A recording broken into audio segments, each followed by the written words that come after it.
Hey everyone, sorry about that. I don't know what happened. When I went back and watched the recording, half of it, thank goodness, someone came into chat and let me know that that buzzing sound was happening. Because when I went back through the recording, there's a good chunk of the live stream that had that buzzing sound, and I don't know what happened. I think the function on my microphone, I don't know, something went wrong and caused that buzzing sound, and I apologize. I have no idea what happened, but what we'll do is we will just restart the Crime-tok portion, and I just went back to the video that I started with. Let me open chat because I had to reopen everything, so I don't have chat here. So give me one sec. Hopefully everything goes well and I'm not.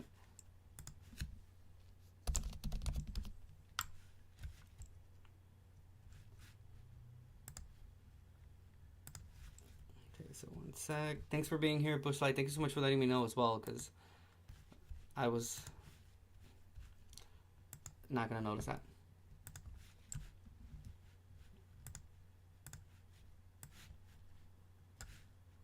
Okay, we have YouTube chat open. Let me open Twitch chat.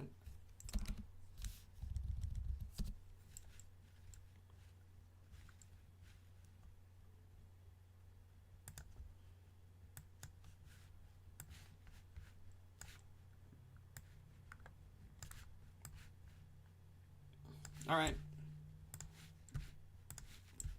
We're gonna rewatch this first one.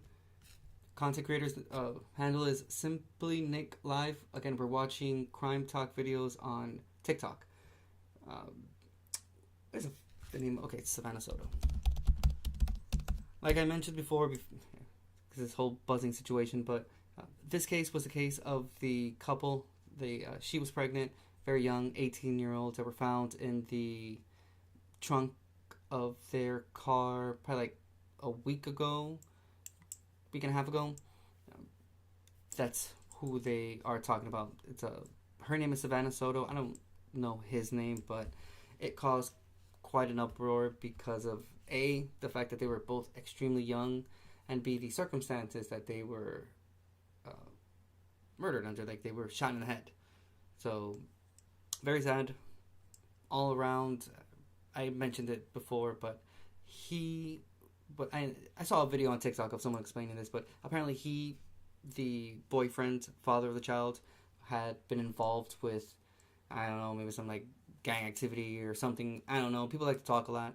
I remember last week someone making a video about him potentially being involved with like cartels and whatnot, but I don't know. Until there isn't enough evidence to solidify that accusation, we don't really know. But what we do know is that they were shot in the head, and the baby in the belly didn't make it. So very sad all around. Let's watch this video really quick. Again, this is Simply Nick Live. This just in, an arrest has been made in the murder of Savannah Soto, her unborn child, and her boyfriend, Matthew Guerra.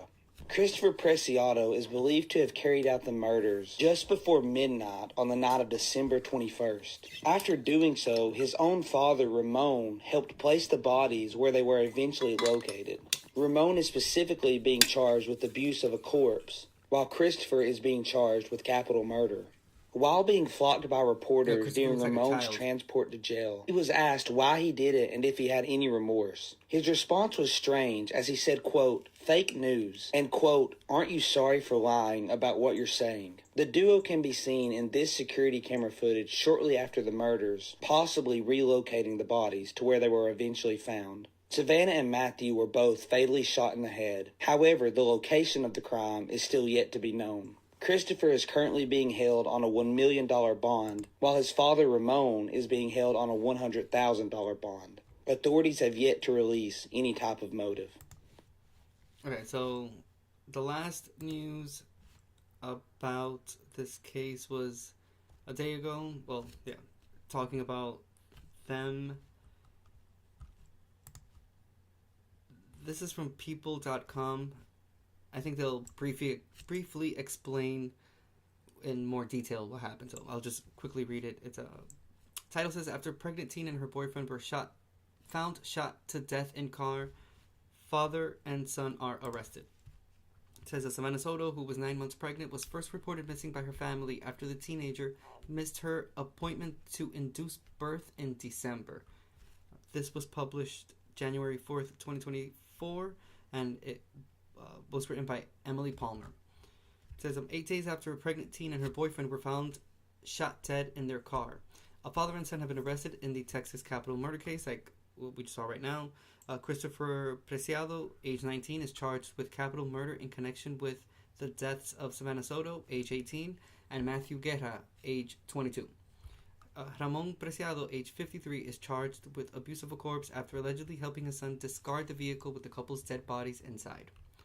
It says the father and son were escorted by police officers in a late-night perp walk, which was followed by a videotaped press conference where San Antonio Police Department detailed the January 3 arrests. Let's see.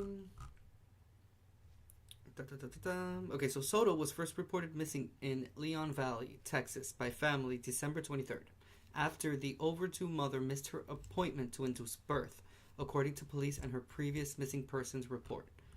Investigators located their missing silver Kia Optima at an apartment building parking lot on Danny K Drive in San Antonio the day after Christmas, San Antonio Police Chief William McManus said at a previous press conference. Guerra was found with a gunshot wound to the head, noting that this was Chief McManus that said this, noting that the gun had been pressed to his head before the trigger was pulled. Soto had also been shot dead. Let's see, police now say the couple's execution-style deaths seem to be linked to a botched drug deal. That's what I mentioned beforehand. It appears this was a drug deal someone was buying and someone was selling. Soto's shooting death comes just 19 months after her brother, Ethan Soto, age 15, was shot dead. Yikes.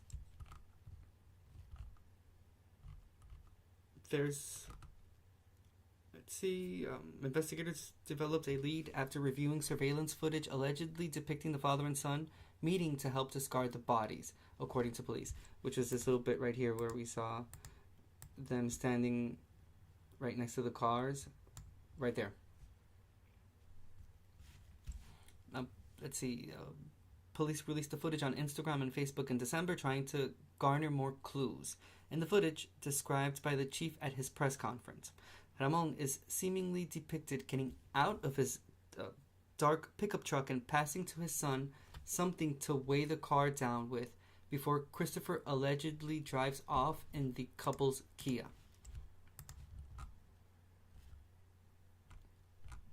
Damn. Well, I mean, they're in jail now. Let's see if all evidence points to them and they are convicted. I mean, they have some charges already against them, but you know how the court works sometimes. If there's not enough evidence, I mean, there is video, but with more investigations, I think a lot more clues and evidence are going to pop up that could potentially lead to them. But in the true crime world, you never know. It could be one person, and then for all you know, there could be someone else involved, and we don't even know about. So hopefully they're able to give this family some clear answers, but yeah, unfortunately, and not because of this, but unfortunately, you know, it's more speaking in a general sense. Yeah, man, it's that drug life, whether it's using or selling, it's tough. It's tough. Sometimes people get into things that they don't know the depths of what they're getting into, just how bad it could get. Who knows? This young gentleman, age 22, with his whole life ahead of him,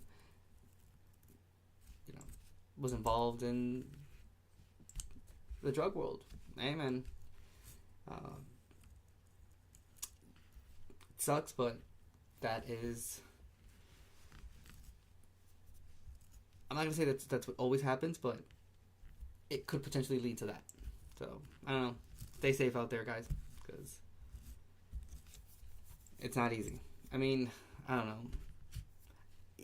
I don't even know how to say it, because on one hand, you would think that people need to survive some way, somehow. But then on the other hand, you're selling something that could potentially ruin someone's life. Or potentially ruin your own life, because look at this case. Or all the many other cases of, drug dealers that get busted and whatnot and spend a lot of time in jail. I don't know. It's bad either or, so who am I to judge? I'm just a content creator. We'll move on to the next one. Again, this was Simply Nick Live. Next video. Why am I just... Content creator, True Crime Cam. Let's see what she has to say. Because, I mean, we read about it before, but the buzzing sound, couldn't really hear anything, but let's see if it's all working out perfectly. Am I just now hearing about this? This should be national news. This woman faked a burglary after allegedly murdering her 2 kids and still managed to flee the state. This is 35-year-old Kimberly Singler of Colorado Springs. She'd lost custody of her children to the bio dad and refused to give them back. 3 days after that, on December 19th, Kimberly calls 911 and reports a burglary. EMS arrives and finds 2 of Kimberly's children deceased, a 9-year-old girl and a 7-year-old boy. Kimberly is injured nearby, and so is her 11-year-old daughter. They were apparently treated at the scene and then taken to a hospital. And this is where it gets weird. Kimberly is released from the hospital that same day. And sometime after that, we don't know when, the police learned that the burglary call was fake. It never happened. And that gave Kimberly plenty of time to flee the state. She hasn't been seen since December 23rd, and police didn't issue an arrest warrant until December 26th. She's been charged with 10 felonies, including murder, attempted murder, child abuse, and assault. Her bond has been set at $10 million, but again, authorities believe she's no longer in the state, and the FBI is assisting. Why? Well, what I read previously, couldn't hear it because of the damn buzzing sound, was from NBCnews.com. Title says, a mom allegedly killed her 2 kids after judge ordered them to spend Christmas with their dad. Court records show. Kimberly Singler had been expected to turn over their 3 kids to her ex-husband, Kevin Wentz, on December 16th. 2 of the youngsters were found dead on December 19th. Like I mentioned before. All because he won a custody case that allowed him to spend time with his kids, and she didn't like that.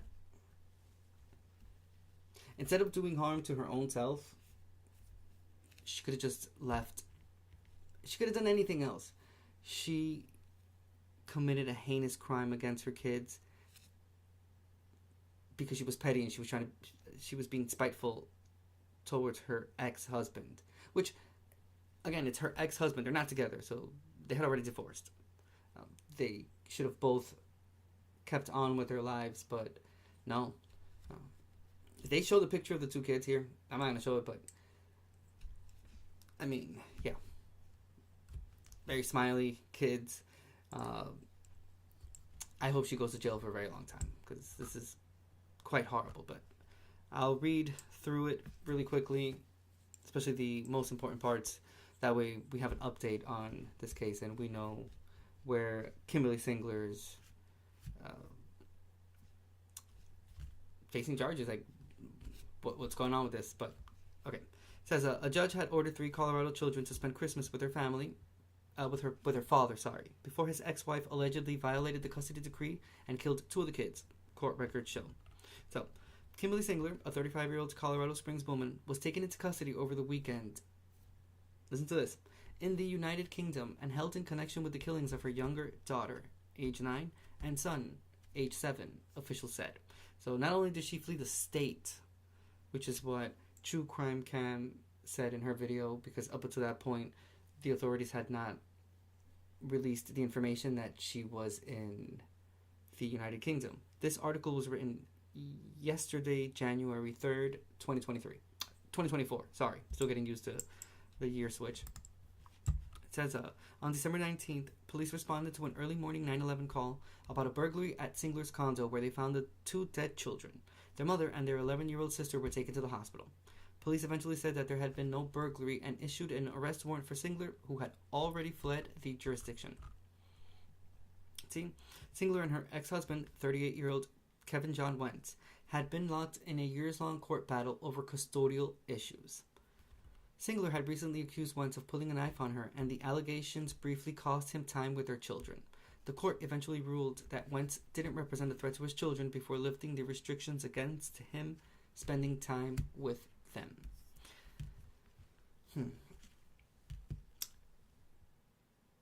Normally, courts, when it comes to like children and whatnot, they tend to lean more towards the mother. For the court to rule that the father didn't represent a threat to his children, and lifted the restrictions, is a clear indication that she made it up. She made that whole shtick up to be able to have some sort of weapon against her ex-husband so that she could have full custody of him. It's not uncommon, you know, there's a lot of different stories that you could find online. You probably know, if you're watching this episode, you probably know people that have been through this. I have my fair share of family members that have gone through this as well, with custody and divorces and whatnot. She did it because she couldn't find another way to hurt her ex-husband. So she took away the most important thing in his life. I mean, what is he going to do after this? Be honest with yourself. Would you have the desire to have kids after this point? When someone stripped that away from you, took it away from you like a band-aid, just ripped it off. Wow. Pretty insane. Pretty insane. I'm glad you're here, Bushlight. And she fled to the UK. Know how long that flight is from Colorado to the UK? That's a long-ass flight. Yeah. I hope she goes to jail for a very long time and she never goes out. And, you know, just throwing this message out there. I understand that there are like a lot of shitty men in this world, and there are a lot of shitty parents. There are a lot of men that don't take responsibility for their kids. They don't even pay child support. But if you're seeing at the bare minimum that someone is going through all these court cases because he has a desire to want to have a parental relationship with his kids, I mean, let me tell you something. There's plenty of women in this world, especially in this country, that would have wanted an opportunity like that, to have someone that would have fought for their kids like that, even if their own relationship as a couple didn't work out. But, wow. Awesome. I appreciate that. But just to have something like this happen to some guy that just wanted to be in his kid's life. Wow. That is crazy. And then the way that it happened, what is it? She drowned him? Let's see. Making up time. Okay, the court ordered makeup parenting time with the children set to be turned over to Wentz at the Stetson Hills Division Station of the Colorado Springs Police Department at 9 a.m. December 16th. And they were going to go back to Singler at noon December 31st. So they were just going to spend Christmas with their dad and go back to their mom on New Year's. Yeesh. Okay. I think it was like drowning, but it doesn't necessarily say how they were killed. But nonetheless, it's still pretty sad. All because this person wanted to be petty and spiteful. There are a lot of petty, spiteful people in this world.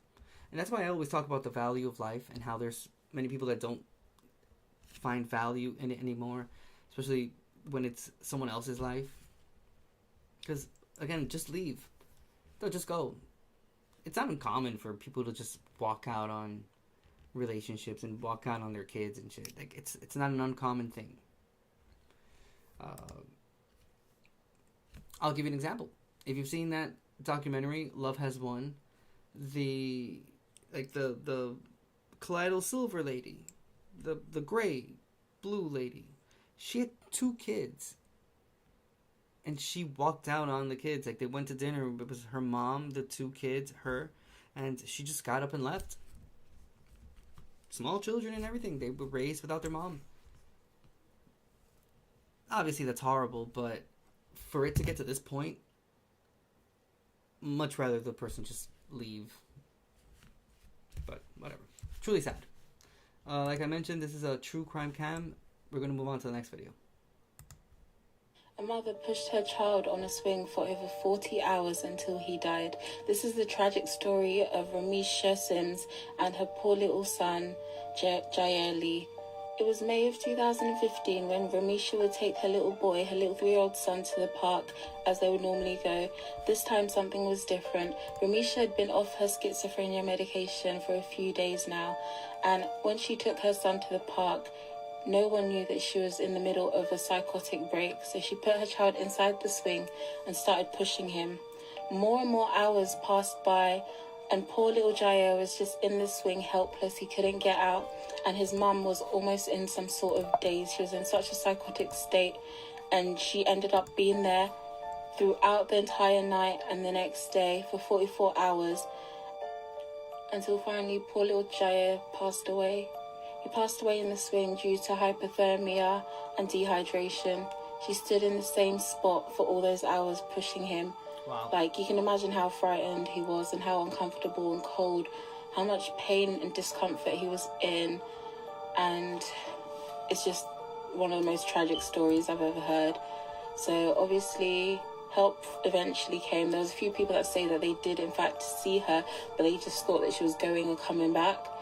So eventually, when it was reported and the news broke to the family, everyone was devastated, as you can imagine, especially Jair's father, as he had even requested full custody of him not long before this incident, because he knew that the mother's mental state wasn't good enough to look after him.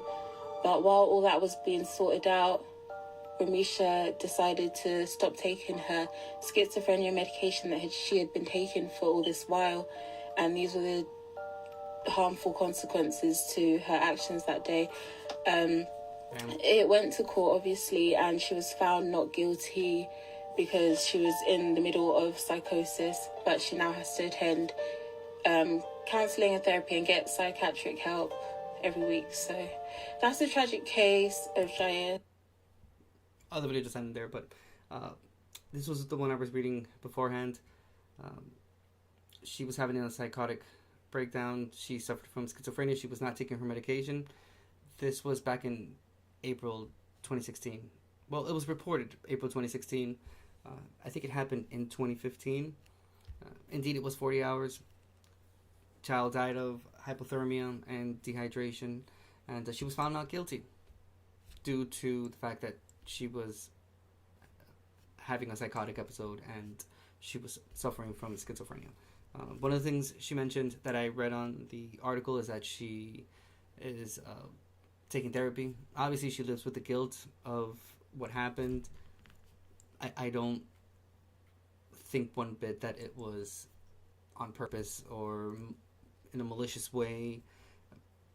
It's just, yeah, it's like schizophrenia is really real, and there are, I guess, like different levels to it, and like who knows just how severe her schizophrenia was, especially having a breakdown, going through that episode, but then at the same time not having taken her medication as well, which is obviously extremely important because that is what regulates and keeps at bay those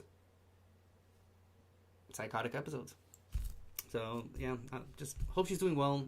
I hope that, you know, she's able to at least overcome the guilt a bit and be able to continue her life. But because again, I don't think at all that this was done on purpose. Like, she wanted to do that to her kid and whatnot. Like, even the way it was done, you can tell that it wasn't anything where she really truly wanted to hurt the kid. Like, in her mind, maybe she wasn't even aware of her perception of time, and for all she knew, she was probably there for a few minutes without her realizing that she was there for that extended period of time. It's 40 hours. It's a very long time. Again, wish her the best, and hopefully everything's going good for her, and it's very tragic. This content creator is called True Crime with T.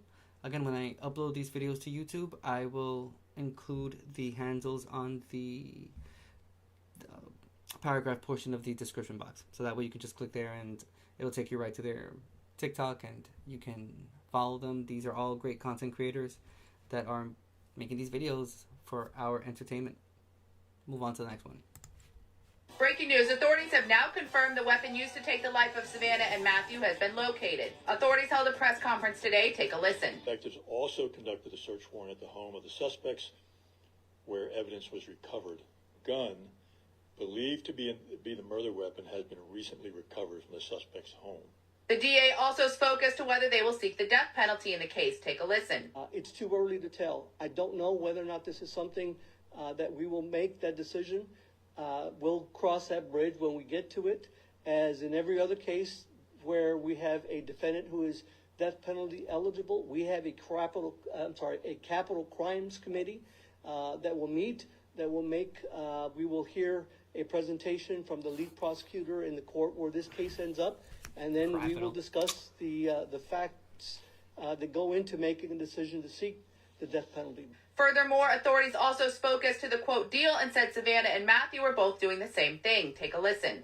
Detectives learned that both victims were involved in the sale of narcotics. Oh, shit. And used their cell phones to conduct much of their business. Additionally, some incorrect information was given yesterday, and both suspects, Ramon and Christopher, are still in custody. Ramon is being held on a $600,000 bond and has 2 hearing dates set, one for February 6th and one for February 7th. Christopher is being held on a $1 million bond. At this time, Christopher's record has not changed. It says he was booked on 1/4. To stay up to date on this case, make sure you click the playlist below. I'll keep you guys updated. What do you think? Drop in the comments. Breaking news, authorities... Alright, this content creator is called Jenna Lynn 468. Pretty interesting. I didn't know that part, that she was also involved in it. I remember when I spoke about it before. This is the Savannah Soto case.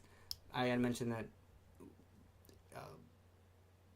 they were saying that he was involved in the drug trade, and police confirmed it. But now they are letting us know that both of them were selling drugs. Yikes. The true story. Okay, this is Paranormal Files. I actually like this dude's videos. He makes pretty interesting videos. So let's check this one out. Story behind this mugshot is absolutely disturbing. This is 54-year-old Stanton Lee Pierce, and in 2017, he was sentenced to 40 years in prison for burning a body. So Stanton had been in and out of prison in the past, but in 2016, he got mixed up in a murder. These were the 3 people that were implicated in this murder scheme. There was 37-year-old Rebecca Bond, pictured over here, who actually shot and killed the 62-year-old victim, Louise Martinez. Then there was 56-year-old Lori Stone Perry and Stanton Pierce, and these 2 were convicted of moving the body. 62-year-old Louise Martinez had been missing for a while, and eventually investigators located his burned prize vehicle out in the middle of nowhere. And when I say out in the middle of nowhere, his burned car was really way out in the middle of nowhere in the woods. Wow. Obviously, they knew something had happened to Louise, but they didn't know exactly what had happened.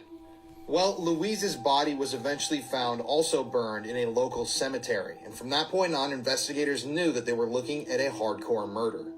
Eventually, through investigation, investigators were able to determine that Stanton Pierce had helped clean up the crime scene and had helped move the body to that cemetery. He had collected shell casings after the victim was shot and killed, he had removed bullets from a wall that had gotten lodged in there, and he had even cleaned up blood from the surrounding area. And to finish the story out, Stanton Pierce was sentenced to 40 years in prison. He's going to be over 90 years old when he's finally released. Okay. Let's see if I can find some up-to-date information on this.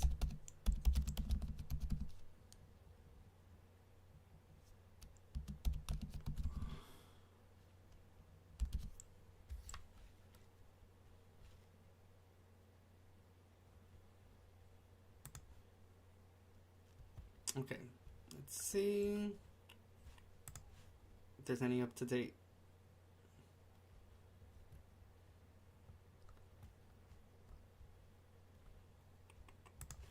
So this is from February 24th, 2017. This is KLTV.com, East Texas. There you go. Shout out East Texas. It says, after admitting guilt to burning body, Pierce tells camera in court, "I'm sorry." Wow, but I wonder if he was burned because of this, or was it just something that happened previous, or he's like had this burn in his face his whole life. I don't know. I want to check if they mention it here.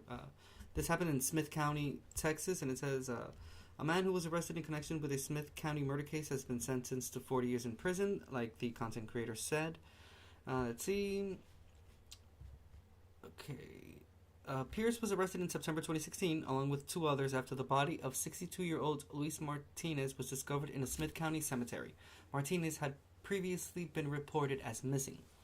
Pierce led Smith County authorities on a pursuit before eventually surrendering to them on a county road east of Tyler. I'm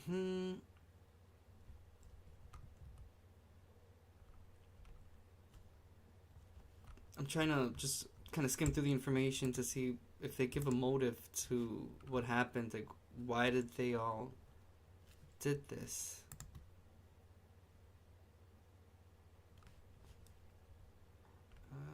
Let's see. Tampering with evidence. Says he was shot to death. Okay, so it says, according to a sworn affidavit, Rebecca Bond, age 37, which is the one he pointed out with the blonde hair, killed Martinez with a .22 rifle in the backyard of a residence. Pierce and Laurie Stone Perry, age 56, which is the lady that was in the middle, moved the body. The affidavit said Pierce collected shell casings, ripped out the wall to locate bullets, and cleaned up blood. The charges against his co-defendant were still pending. But no motive. I mean, did they want to... Was it like a robbery gone wrong? Did they target this person specifically? Let's see. Okay, so this... Wait, it said 2017. I don't know why it says 2020 on it, but okay. This is from October 24th, 2017, from the TylerPaper.com. It says, 3 East Texans indicted, charged in the killing and disposal of a Tyler man.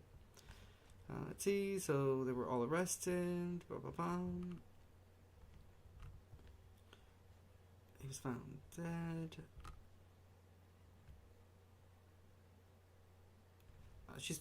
Let's see. An arrest warrant affidavit for Pierce stated that on September 22nd, Pierce contacted the Smith County Sheriff's Office and advised that she witnessed a murder about a week prior, on or about September 15th. So I guess it was the older lady in the middle of the 3 pictures that the paranormal files showed. So wait, hold on. Would be there. That person in the middle. She called the sheriff's office and she advised them that she had witnessed a murder about a week prior to September 15th. She told officers she saw Martinez being shot multiple times with a .22 caliber rifle by Bond, which is the blonde chick, at a residence on the 10800 block of Littlefield Drive. It's not clear, according to the affidavit, if Pierce was on site during the shooting, but Perry said he was involved with moving the body. According to the document, Perry stated she put on latex gloves and broke down the rifle, while Bond and Pierce moved Martinez's body to an unknown location. After Bond and Pierce were back at the residence several hours later, Pierce began cleaning the crime scene by collecting shell casings and ripping out the wall to locate bullets and clean up blood, according to Perry's statement to investigators. Perry said in the affidavit that 2 or 3 days later, Pierce wanted to see if the body could be spotted in plain sight, and the two traveled to the cemetery. While traveling past the cemetery, Perry stated she could see blue tarp from the road and said that tarp was used to wrap Martinez's body when he was being transported. The Smith County Sheriff's Office received a missing persons report from Martinez on September 21st, the day prior to Perry reporting the murder, the document further states. Let's see. So according to the Smith County Sheriff's Office, when deputies arrived on the scene September 22nd in response to Perry calling the Sheriff's Office, they found the body around the perimeter of the Antioch Cemetery. The body was lying face down in what had been a burn pile, and it appeared to have been burned. The sheriff's office identified the body as Martinez the next day. It says that Martinez still had his wallet in his pocket with his military identification and driver's license. Wow. No motive, though. We know what happened, we know who did it, we know where it happened, and we know how the murder was committed, but we don't know why. Interesting. Alright, we'll move on to the next one. Let me know in the comment section what you guys think so far of these few cases that we have checked out. Again, this is the Paranormal Files. Moving on. This video is chilling because just 15 minutes after this little girl posted this TikTok, her life was senselessly taken. On February 17th, 2021, a 9-year-old girl named Felicia Konoshuk, who lived in the Russian city of Chita, posted a video to her TikTok claiming that her neighbor had been pounding on her door for over an hour. Here is the transcript of her TikToks. Pause to read. Okay, so it says, they will kill podcasts. That's the name of the content creator. I'm sorry. I apologize for that. Okay, they will kill is the name of the content creator. It says, something bad is going on here. We have a neighbor here, drunk, knocking on our door, breaking it, shouting obscene words. I'm just scared. I'm scared. My dad went to the shop. I don't know what to do. He will just break our door now and that's it. I'm very scared. My heart is beating. He's been knocking for about an hour. It's tough. My youngest brother just hid.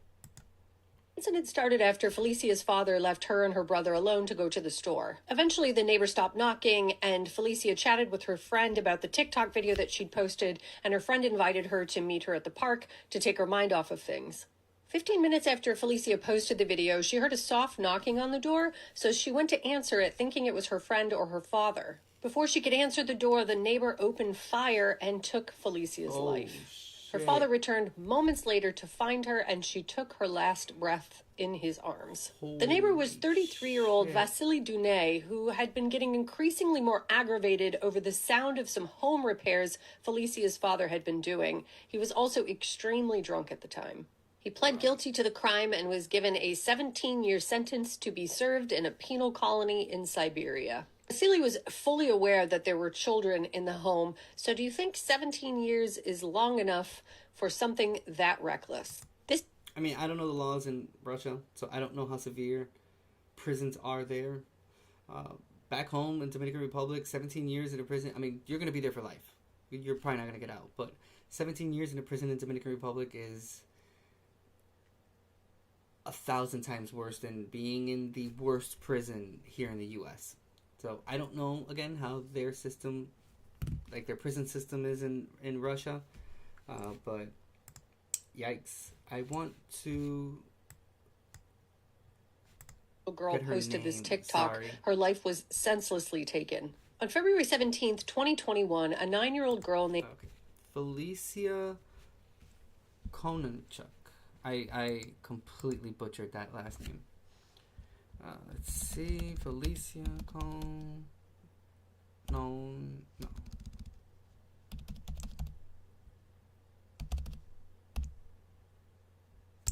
Okay.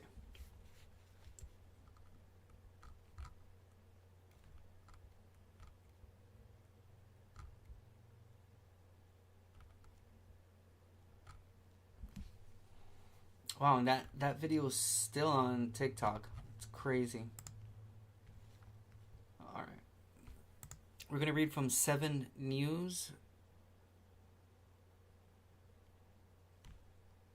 I guess it's from Australia. It says, a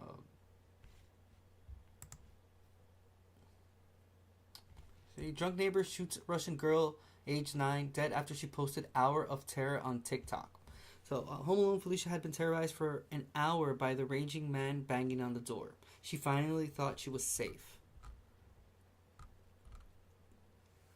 Okay, so Russia's top criminal investigator has taken personal control of a horrific neighbor rage dispute which led to a 9-year-old girl being shot dead. Felicia Kononchuk had been terrorized for an hour, fearing the man next door would smash down her front door as he banged on it for an hour while her father was out. She posted a video on TikTok to her friends telling of her fears of the drunk and obscene neighbor in Chaita City. Then it went quiet, and she believed the neighbor from hell had gone away. Her father returned from the shops, and soon after there was a soft knock, which she mistakenly thought was her friend coming to take her for a walk. She went to open the door, but the neighbor, Vasily Dunets, age 33, at this moment unleashed a volley of shots with his 12 caliber hunting rifle. The bullets penetrated the metal door, and she was hit in the head. Her father said, "I ran into the corridor and saw my daughter covered in blood." She croaked, "Dad, I've been killed." I took her in my arms and shouted to my son and the repair workers to call an ambulance. My daughter died in my arms. Damn.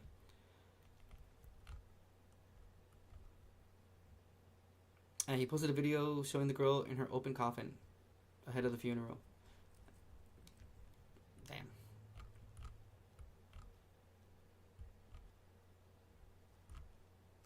Let's see. I'm curious to see if the video is still up.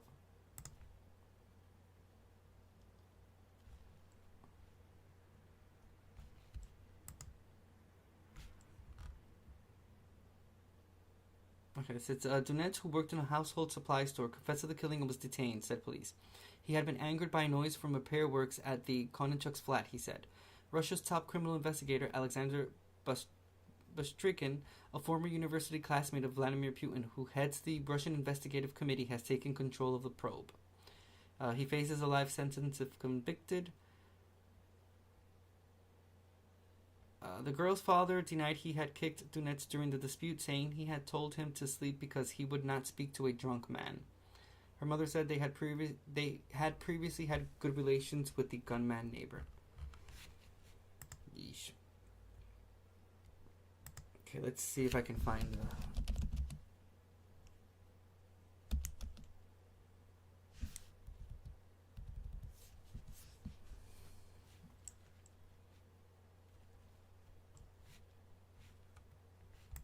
Drunk neighbor from hell shot 9-year-old girl dead through door as she Let's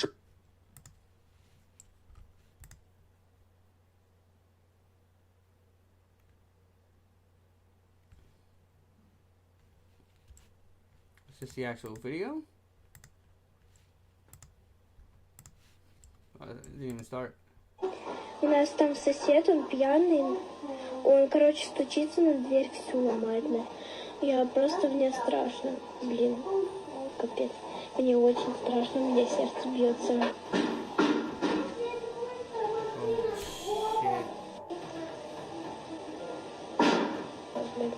Сердце страшно, жестко. On February 17th, 2021, in Chita, Russia, Felicia Kononchuk shared 2 videos on TikTok. She was well liked and had some followers, but these videos were meant for her friends. Her dad, Fyodor, had gone to the store while she was at home with her brothers and some workers fixing the house. Oh, this is from Crime Story Collections. Actually, I'll follow them. They're repeating information that I just read and we saw in the other video as well, but it has portions of the TikTok video like we just saw at the beginning of this one. She's describing what I read in the past TikTok video where she's stating that her neighbor's banging on her door, that she's really scared and whatnot. You can see the terror in this child's eyes. Mind you, again, what is she's how old is this child again? 9, is it? Yeah, 9-year-old. Just even in this still of this picture, you can tell that she's horrified. In the video, the neighbor she talked about was a 33-year-old man named Vasily Dunets. There was a report that before this incident, Felicia's father and Vasily had been arguing about noise complaints. On that particular day, Vasily had been bothering the children for the same reason. Vasily was described as an alcoholic, though Felicia's father denied the claims that were brought against him in regards to the scuffle. He said that Vasily had always been friendly with the family, and it was surprising to him that Vasily had been complaining about the noise. On the 17th, Felicia's father left the children at home with the maintenance men. During the time he was away, Vasily scared the children and the maintenance workers by repeatedly slamming on the door. We don't know exactly what he was saying because it wasn't recorded on camera. However, Felicia could tell that something was definitely wrong. Alcohol often causes people to behave differently, and she knew he was drunk. Just before her father came home, everything became quiet and everyone felt a little more relaxed. He had stopped banging on the door. While her father was out, she had been messaging friends, and one of them even offered to come over and go for a walk in a nearby park. I'm sorry, but I'm just going to let the video finish because I want to see if they actually put more footage of the TikTok video, but the song that this person picked for the video sucks. It's completely non-relational to like the content that we're watching. It sounds like more geared towards like inspirational, motivational videos and whatnot, and the dun dun dun dun dun dun and shit. But I don't know. It's at least it's causing me quite confusion because it's not letting me kind of focus on what the person is saying because they didn't lower the volume on the inspirational song here. So yeah, I really hope this app one day releases a version of the software that you can turn off the music that people add to videos. That would be pretty wonderful. But one can only do with what one has. So we'll finish watching this one and then we'll move on to the next case. Hopefully they'll show a little bit more. This would help her forget the torment she had just experienced. She thought it was a great idea, so she waited for her father to return and for her friend to arrive. Unfortunately, Felicia would never see her friends again, and the videos that were recorded on TikTok were her last moments alive. Within 15 minutes of those videos being posted, Felicia's father returned home, and Vasily stopped pounding on the door. Felicia assumed that Vasily wouldn't come back. So when she heard a soft knock on the door, she thought it was her friend. She was mistaken. Felicia opened the door to see her friend, but instead she saw Vasily with his hunting rifle. She tried to close the door, but bullets came through and hit her all over her body, including her head. Fyodor heard the gunshots and found his daughter dying on the floor. Her last words were, "Dad, I've been killed." Fyodor acted fast to get his daughter medical help. He yelled at the workers to call for emergency services. They came quickly, but sadly, they couldn't save her. Damn, look at the size of those bullets. Vasily was caught by the police and charged for what happened. A top investigator in Russia, who went to university with Vladimir Putin, led the investigation. A few months later, Vasily confessed to the murder of Felicia. He was given a 17-year sentence in a strict penal colony in Siberia. У нас там сосед, он Damn, that's crazy. Again, this is a 9-year-old. Yikes.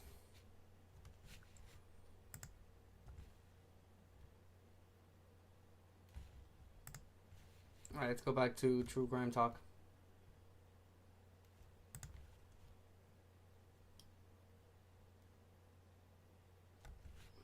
Alright. I'm not gonna put this first one, Sinister Samantha, because it's a 14-second video. But this other one, I did see this one pop up on my For You page, and I thought it was pretty interesting. So we'll start with this one, and we'll continue on with the other ones. Jeffrey Dahmer in my mom's 1978 high school yearbook.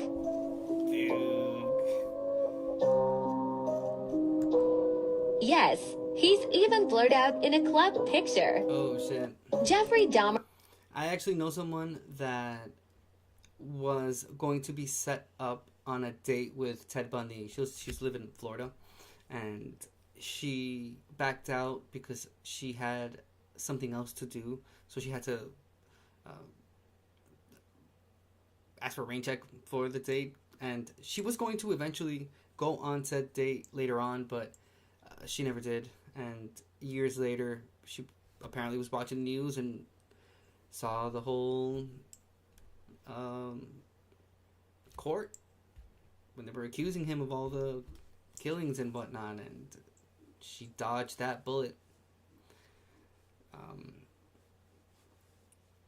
I read something interesting, I think it was like yesterday or the day before yesterday, and it says that it's based off of data. It says that there's a 50 to 60% chance that during your life you either befriended, met, or were in the same place in time as a serial killer or a murderer. That is crazy. That is crazy to think there. When my wife and I moved to the mountains up in Northern California, this was a few years ago, she went into the local law enforcement website, and they have a section where they show on a map all the people that are accused of sexual assault and like anything like sexual against minors or like anything. And I kid you not, the town where I lived, just it looked like Christmas lights had just like suddenly turned on that map with how severe that problem was. You never know who the hell is around you. You don't know who's your neighbor. You don't know anything about anyone. And it's not that social media or the internet has separated us. It's that it's always been, it's always been like that. You don't know your neighbors that way. You don't know who the people that surround you are. And little did these people know that they had a prolific serial killer as a classmate. What the fuck did they know? Jeffrey Dahmer. In a yearbook. Right there. Pictures right there. That is crazy. And he's from Ohio. And that's something. This content creator is called Britty Baby. Like I mentioned before, when I upload the videos to YouTube, I'll make sure to include the handles in the description box. Moving on to the next one. This video may look like a group of friends just going out to get takeout, but trust me when I say something much more disturbing is at play. This is the devastating case of Mary Collins, a 20-year-old girl who disappeared in the early days of the COVID lockdowns. Now, due to COVID, her case didn't really get the media attention it deserves, but I do warn you, the brutality of what happened to her is shocking. On the 28th of March 2020, Mary headed out the door and got into an Uber to head to a friend's house. Her friend's name was Levi Pham, this guy, and he was a high school friend of hers and a former boyfriend. Mary was also going to meet his now girlfriend, Kelly Lavery, this girl. Now, Mary was special needs, and she actually had a syndrome that impaired her ability to move around, but she was lonely. And so when Lavi and Kelly asked her to go hang out with them, she thought they were just being friendly. Now, it's important to note that when she got there was another guy present. This guy, James Solano. Now, all of them sort of went out to go get sushi, and that was the video you saw posted by Levy. You can see them walking into his apartment. You can see them all walking to the apartment. But sadly, Mary would never walk out. Now, Mary's family knew she'd gone out to meet some friends. They were immediately concerned when they did not hear from her. They sent her multiple messages and called her a few times. And because of her special needs, they were concerned. Now, Mary actually lived with her grandmother, Mia Alderman. And when Mary didn't come home, Mia went straight to Levy's apartment and banged on his door. Now, the couple, Kelly and Levy, they opened the door and told Mia that Mary had left after they had all eaten sushi. But that did not make sense to Mia. She knew that Mary would have needed help getting home. So Mia went straight to the police and filed a missing person report. Now, due to the circumstances around the case, the missing persons unit were quite slow to respond. But Mia knew that Mary was still in that apartment, and so she continued to turn up at Levy's door. At one stage, the couple even let her in to let her search the apartment, but they did not let her go into the back rooms. All they let her do was do a quick scan. But Mia was simply convinced. It got so bad that the missing person unit actually told Mia that she had to stop harassing Levy and Kelly, that they were doing their own investigation. After some time, the case finally gets the break it so desperately needed. That's part one. We're going to watch part two now. But before I do that, I don't know if you guys noticed this part here specifically. So he shows the bag, right? Into the apartment. He shows the bag, but notice the two ladies walking in the back. And notice the one on the left-hand side, which I think is the Mary, because just watch. So there you go. Doesn't it look like she is under the influence of something? Possibly alcohol, possibly something else. It looks like she is being walked by the other lady that's there. So if you notice, right, they're walking. He's walking with the bag. Notice them two in the back. Look.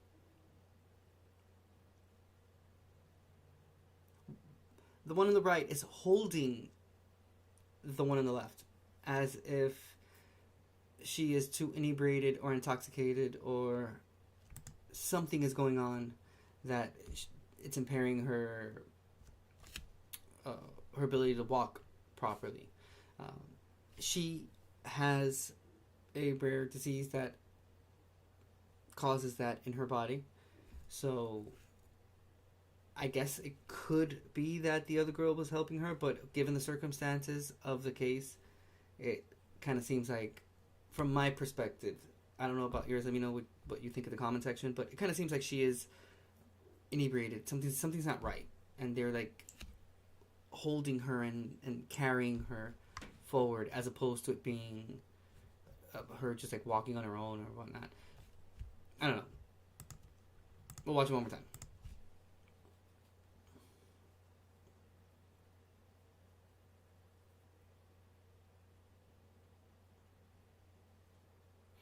Anyway, she just puts her head down, and it's just the way that she's walking while she has her head down, at the same time being held by this other girl. It just looks so weird. It just reminds me of all the times I've seen people walk with drunk people and whatnot, or like people that can barely stand up. I don't know. Let's check out part 2. This content creator's name is 7 Sins Crime. We're going to go into her account and we will look for part 2. This is part 1? Okay, here's part 2.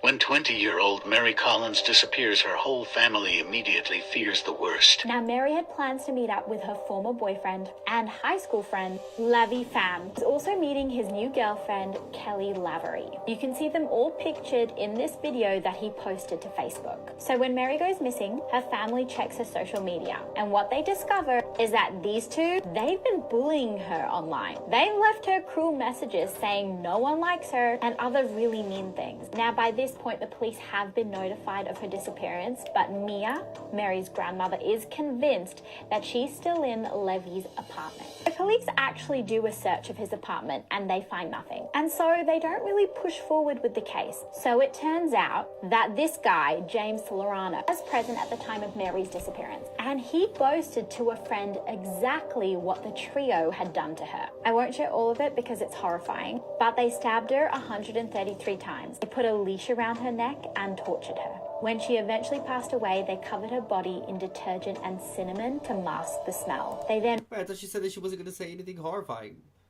That's extremely horrifying. That's the very definition of horrifying. Girl, come on now. What? Alright. They then rolled her up in plastic and stuffed her in a mattress. James actually told his friend they were planning to incinerate that mattress as soon as they got the opportunity to do so. Now, that friend was rightfully horrified. He immediately went to the police and told them what happened. They did another search of Levy's apartment, and this time they ripped open the mattress. Just as they were told, there they found the body of 20-year-old Mary Collins. Her family were completely devastated. Now, all three were arrested. Their ringleader, Kelly Lavery, took a plea deal and was sentenced to 20 to 30 years in prison. For more 7 Sin crime stories, you can hit that plus button. Wow. Alright, 7 Sins Crime. Again, yeah, that's the name of the content creator. Let me look for some additional information about this case real quick, because it seems pretty interesting. And the grandma was right. She trusted her instincts. She was like, no, my granddaughter is in this apartment.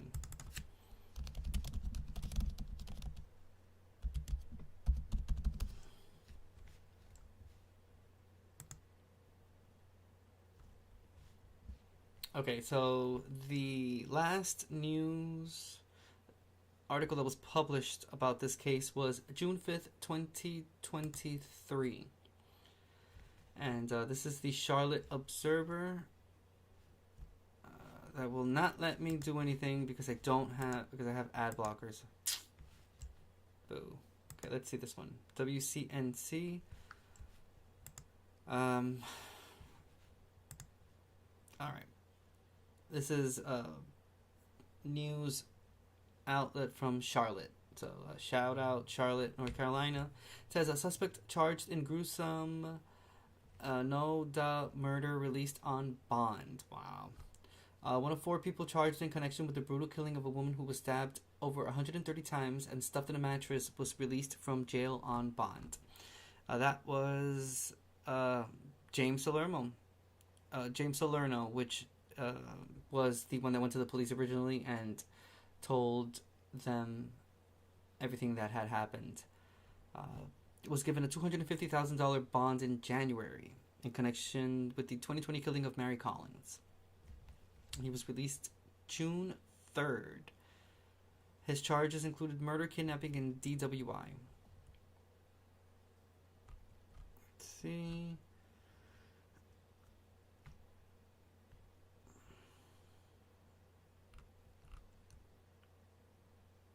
Okay. Salerno is one of the 4 people charged with killing Collins at the onset of the COVID pandemic in Noda. Salerno and the others are accused of luring Collins to an apartment under the guise of spending time with friends. Her body was found a week later. Investigators said she was tortured and stabbed 133 times. Kelly, Lavi, Pham, and Salerno were charged with killing Collins. A 4th suspect is accused of helping clean up the crime scene. Search warrants alleged that Cascade dish detergent and pumpkin spice shower gel were used to mask the smell of Collins' body. Laverly pleaded guilty to second-degree murder for her role in the killing and was sentenced to 32 years in prison. Pham and Salerno pleaded not guilty. He got out on bond. Alright, they don't necessarily explain with more detail what happened. I mean, I guess the content creator here, Seven Sins Crime, was pretty vocal with the horrifying things that were done to Mary, which she said that she couldn't say.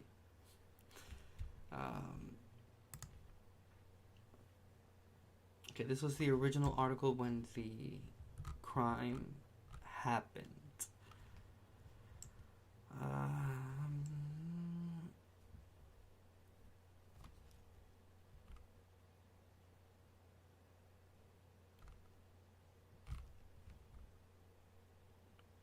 Sorry, I'm just going through the article really quickly. She was just 20 years old when it happened.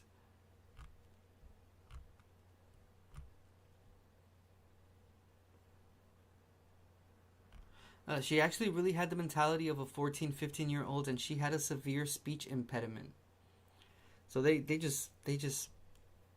targeted this person because they were already bullying her online, and they knew she was susceptible and that they could take advantage of her and have their way, and that's exactly what they did. They stabbed her 133 times. Yeah, they knew what they were going to do to this person when they met up with her. Wow. On March 28th, 2020, at the start of the statewide COVID-19 lockdown, police said Kelly Laverly and Lavi Pham lured Collins to their Noda apartment. The couple sent an Uber because Collins didn't know how to drive. Pham and Collins had been friends in high school and briefly dated. Pham was now dating and living with Laverly. She thought she was going to hang out with her friends and they took her whole life away, Williams said. Police believe Laverly fam and their friend Jimmy Salerno brutally attacked Collins. The autopsy reports show she was stabbed more than 133 times. They tortured her and let her bleed to death and die and put her in the mattress and were hoping to dispose of the mattress with her body in there. Yeesh. Okay, it says her family believes Laverly and fam got Collins sushi in the hours before they killed her and then posted a video of the three of them together to make it seem like Collins was fine. Her family believes it is the last video of Collins before she was killed. Collins' family maintains Laverly was a jealous, mean girl type and insists Laverly had been bullying Collins on social media for months. They say they saw awful comments on Facebook.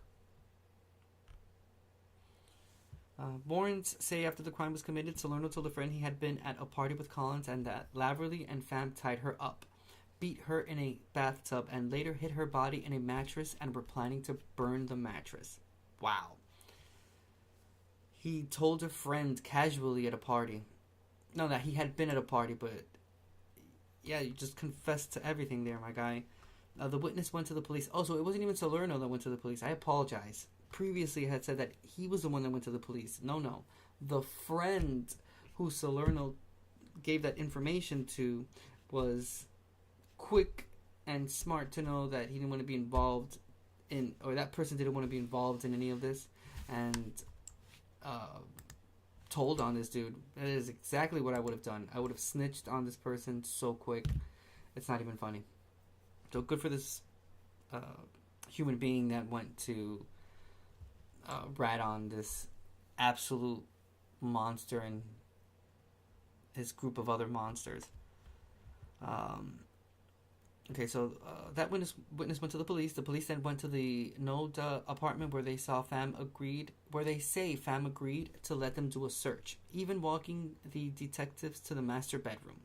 The detectives reportedly lifted the mattress, but somehow did not find Collins' wrapped up body still concealed there.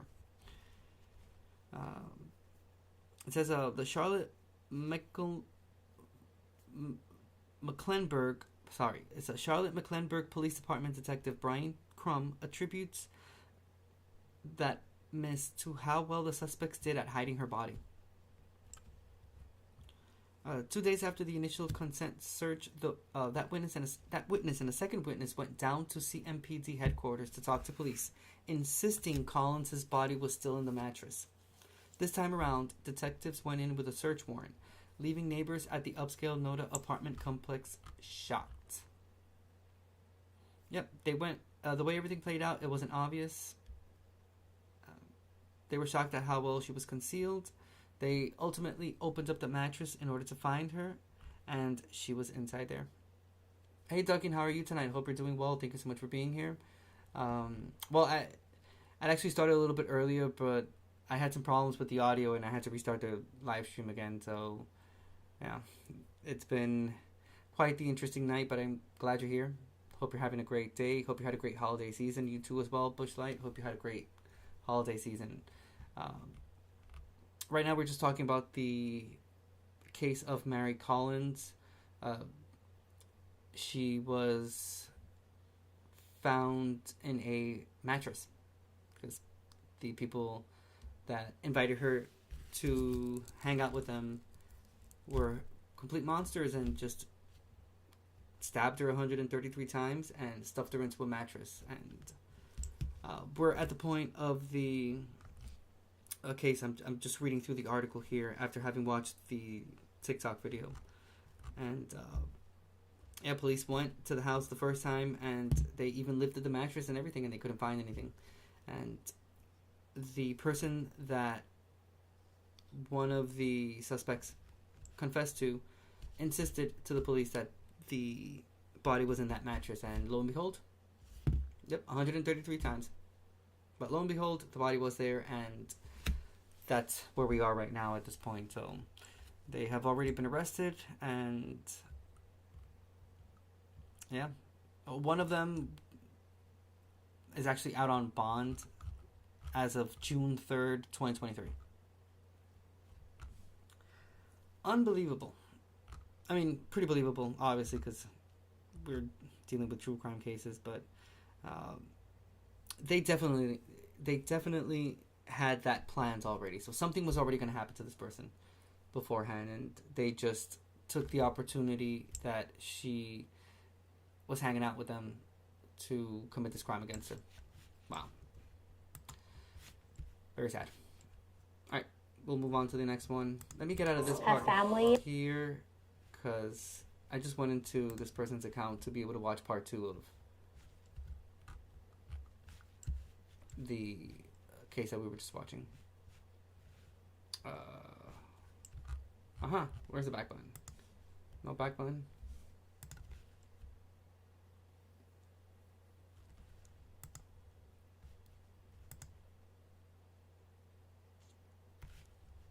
Cool. Some of these videos I'm not gonna put, because some of them are just like weird shit that don't make much sense. Going down the rabbit hole of like weird conspiracy theories and whatnot. I'm good with that. But I am gonna put this video though. This specific Gypsy Rose video. Let me tell you something. I have been following this whole Gypsy Rose thing on TikTok for like a week or two now. I didn't even know she had her own TikTok account that has 5 million followers. But it's caused this huge discussion and debate on TikTok, especially in the true crime world, because there's people that are on her team and are happy that she's no longer in jail, and there's people that are pissed off that she's out and the guy that actually committed the crimes is not. I don't even know. I mean, first of all, having lived her whole life, you know, thinking that she has like Munchausen and a whole bunch of like medication, and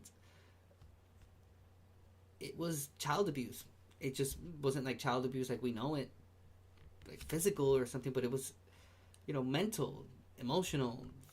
Her mom had her trapped inside basically the body of someone that her mom thought was sick, and it's horrible all around. I mean, yeah, the crime was committed, but I don't know, like, part of me,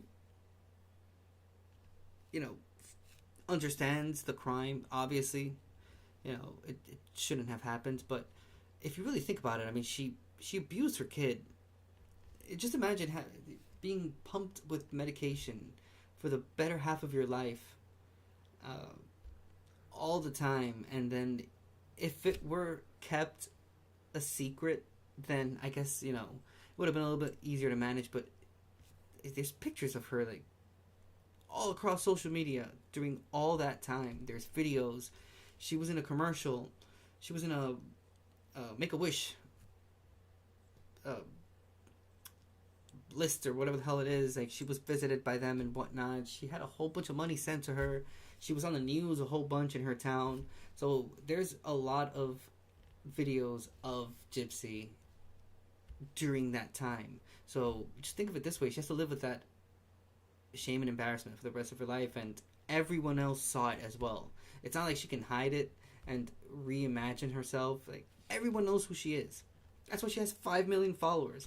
One of her videos has 9 million views. That is crazy. But yeah, I don't know. Let me know in the comment section what you think. This, again, it's a pretty divisive thing. I've seen lives of people having arguments with one another about, oh, this is a sign of privilege and this and that, and the other side is like, no, she deserves to be free. She did her time. If that was the time that was given to her by the court system and she did it and is released, then that's it. I mean, she did her time and she paid the price.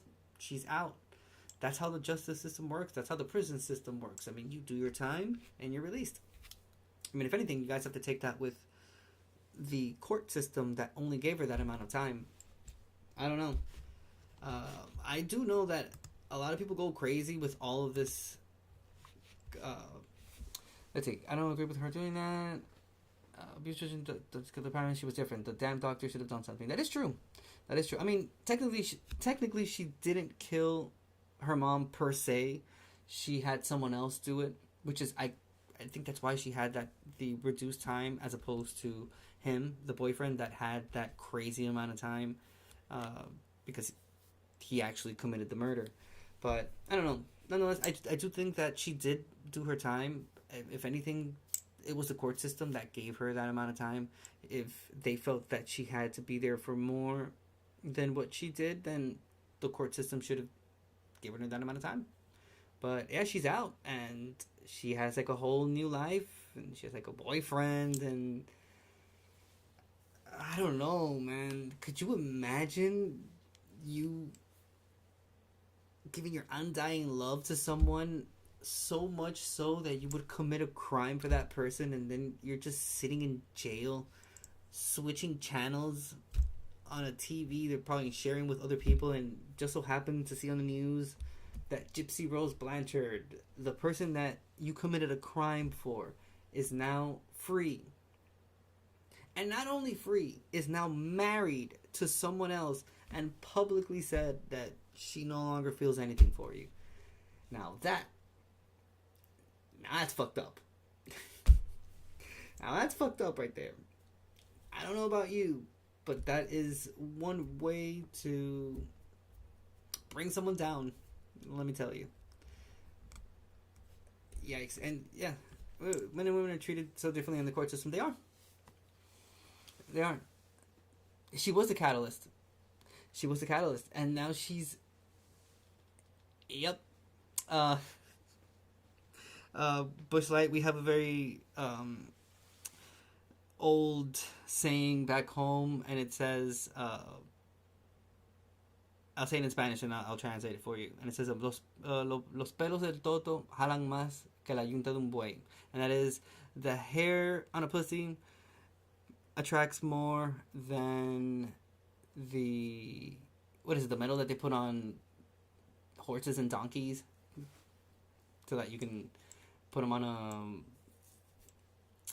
one of those rollers and shit. It's hard to translate those olden stuff, but I completely agree with you, and yeah, that's no lie. You say no lie there, Bush, at all. We've all been victims of that.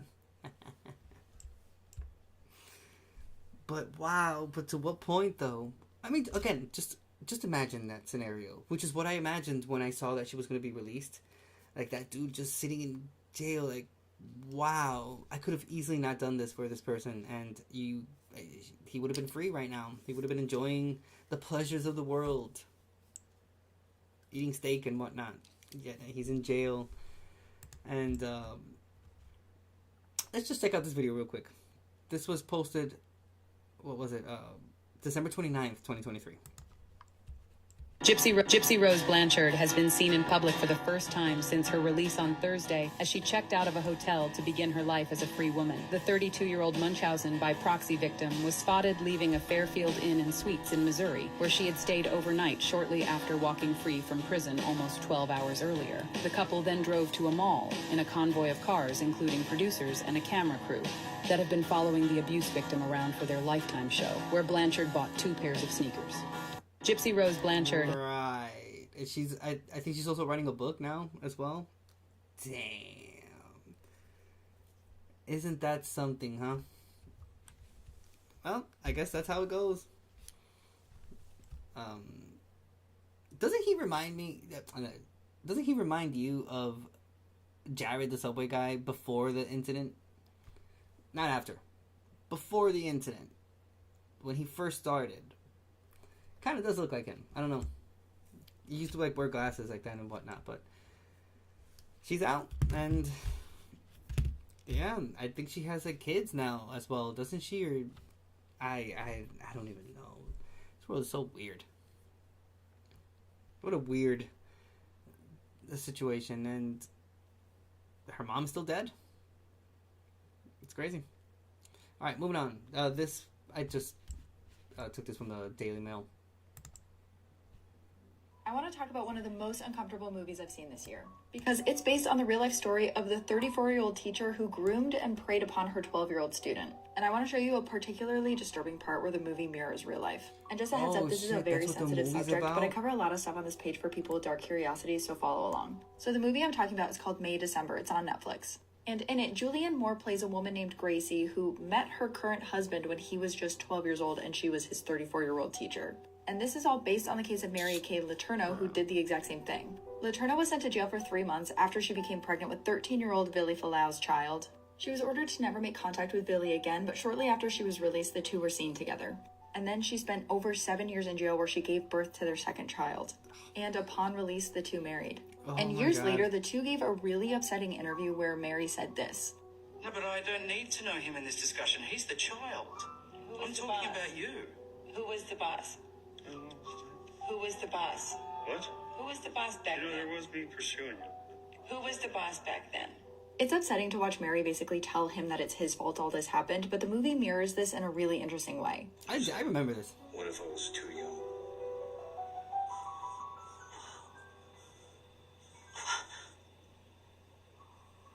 You seduced me. But I was 13 years old. Don't give me that. Oh, that sucks. But I was. I don't care how old you were. Who was in charge? The worst part in all this is Mary never thought she did anything wrong. She insists that the rules were different back then and that it was only grooming if it was an adult man doing it to a small girl. And when the interviewer specifically asks her if she was a P-word, she says this. Because he wasn't prepubescent, he wasn't a child, and we have... Anyways, it's yeah, very 100%. upsetting, but if you can stomach it, the movie does a great job of getting into the little nuances of a relationship like that, and I thought it was fascinating. I want to talk about one of the most... I actually remember when this happened. And I think that there's another famous case of a teacher that had the same incident happen, and they later on married for a short period of time as well, but they ended up like separating, and she was obsessed with him. Yeah, it's I don't think people realize that it's both ways. Yeah, there are a huge amount of pedophiles that are like men, but there are a lot of women as well. And let me tell you something. I don't know if it's when I was growing up, all the teachers that I had were butt ugly, but I don't remember growing up, like during my time in school, ever having I guess like younger teachers. They were always really old and whatnot, so I don't know, after a certain period of time during the 90s on is when we have seen a lot more of these cases popping up, because this is a problem. Like, this shit happens a lot more than what it's supposed to. That's all I can say. I went into the one of the true crime websites I read a few weeks ago, and it was littered with cases of teachers that do the same exact thing. And what's more concerning is people in the same breath will say that it's wrong and extremely wrong when a man does it to a girl, but in the same breath will say that, oh, you know, but all boys and all guys would have wanted that to happen to them. Bro, that shit's abuse. That's like straight up, that's pedophilia, like right there. Like, oh, your teachers were hot? Yo, none of my teachers were hot. I didn't have that at all. But I still remember Miss Garcia. Yo, Miss Garcia was not a sight to see. I had another teacher, what was her name? Like Miss Adams or some shit like that. Ooh. Not even like in the not even like in a MILF GILF kind of way. No. I'm talking about like, no. No. But yeah, but on a more serious note, it's the same. Like it's both, like Duncan mentioned, they're both chomos. Like it's both sides. They should be held to the same punishment on both ends. But I feel like when it comes to boys, when it happens to them, it's like permissible at some point, you know, like it's not viewed so wrong as it is viewed when it's the other way. And it should be completely equal on both ends, because it's as traumatizing for a boy as it is for a girl. So I don't know. That's like my 2 cents on it. I wish that people would take it a lot more serious. And I mean, she married him. Like, just imagine like the other way around. I mean, only talking about like Woody Allen and his whole situation brings a bit of like puke to my stomach, like to my throat, like, oh, because yeah, that's exactly what he did. He groomed his stepdaughter and he married her later on, and we can all collectively say that that is pretty disgusting. Yet there are some people that would look at something like this and they wouldn't find anything wrong with it. Like, yeah, you know, it happens. Oh, lucky guy, lucky dude, lucky boy. But like, bro, that's crazy. That is something that I wish these people would not reproduce, because like, who knows what they would allow to happen to their own children if you would think that about a child. I don't know, man. That's horrible. Oh, you graduated in 1987. Great year. That's a great year. I was 3.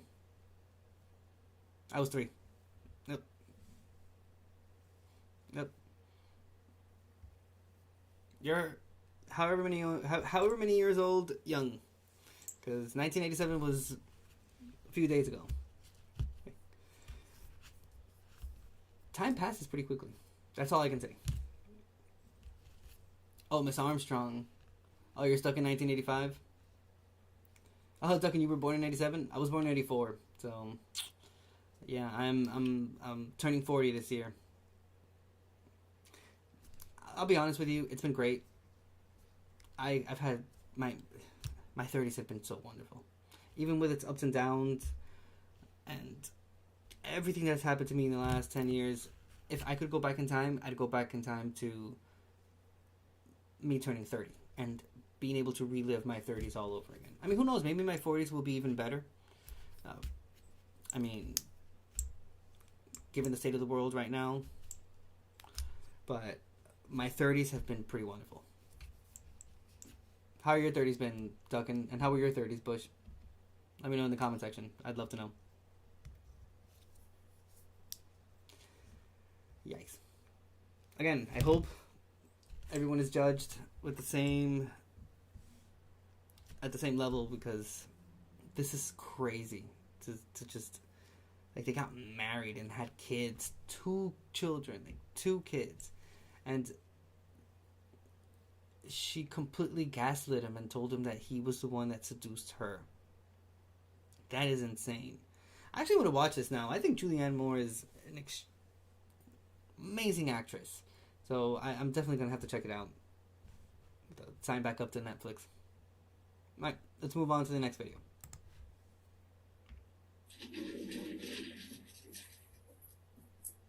Oh, I think I saw this. Sound alert. I'll put it down a little bit. Oh boy.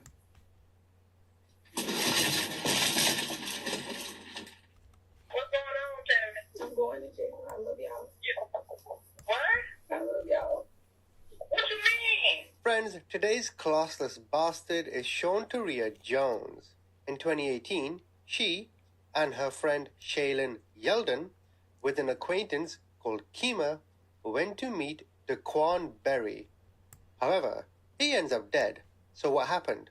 Well, let's see what she says.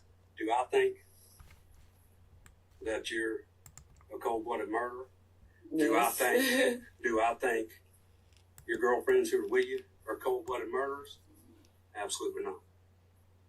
I know what cold-blooded murders are. You sit in the same seat as many of them have. Mm-hmm. Okay? Y'all are young. Very. Exactly. Whole life ahead of you.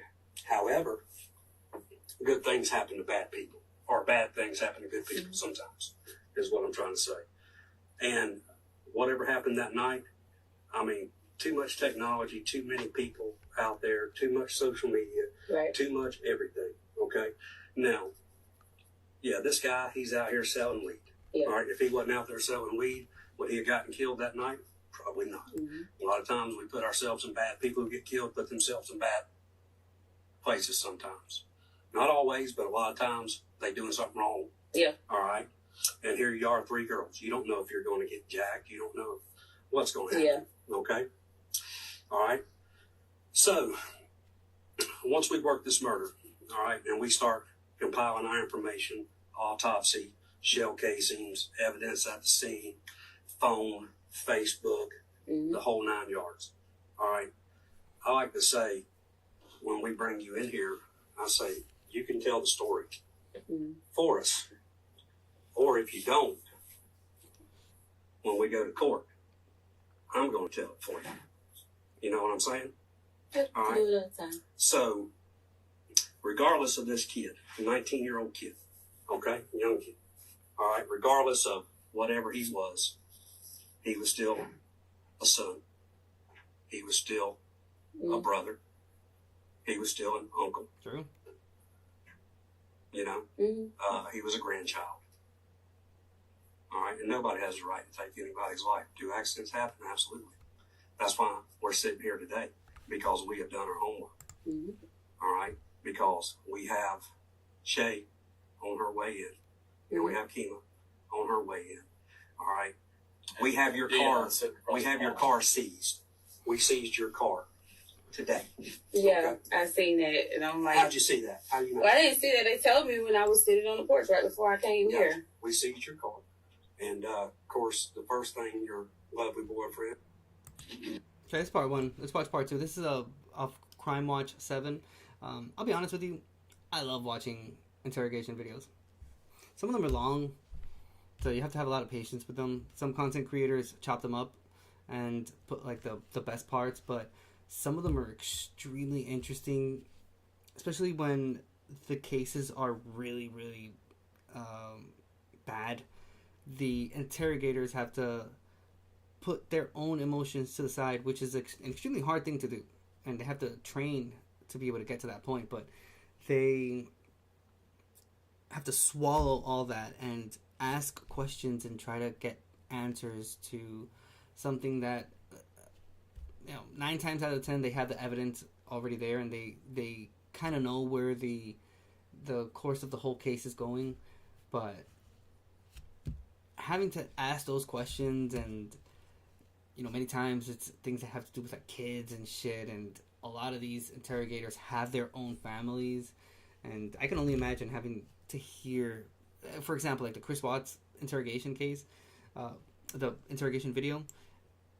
You can tell that the interrogator was swallowing pretty hard, because I know that he wanted to get emotional about it. He probably has like daughters of his own, and he had to put that to the side to try to ask these questions to someone that could have potentially killed his whole family, and keep a straight face while doing it. That's insane. I sometimes like to imagine what happens afterwards, and I think I base it like off of I've seen on movies and shit. So like the interrogator will finish up the questioning and will lock himself in a bathroom and stuff, and go through like a dramatic scene and whatever. A lot of them tend to drink a lot too. Gotta take your mind off of certain things, because after you hear things over and over again, you grow kind of numb to it. But if you don't grow numb to it, then it just continuously affects you, and it's just a drop of water that's being put into this glass that's at one point just gonna overfill. That's why they have to take like therapy and shit. It's crazy. It's crazy being an interrogator. I had said investigator previously, an interrogator. Chris Watts is a sick motherfucker, but he did to those baby girls. Oh yeah. Oh, you've been married to the same woman for 28 years. I have.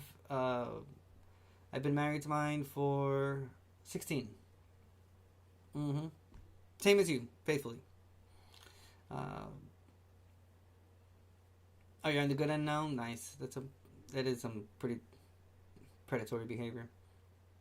I hate Chris Watts so much. I really do. I mention him a lot, not in a good way, but normally in cases when it has to do with families and whatnot, because of just how severe that case was and just how bad that whole situation ended up being. And to this day, there's still things that are popping up, and there's someone on YouTube that follows that case to this day, and I think the last thing I read about it was that something that had to do with the woman he was cheating on, Shanann, which was his wife, who she was, something that had to do with her, and it was discovered, like, I guess she had conversations with Shanann previously. I don't know. Could all be bullshit.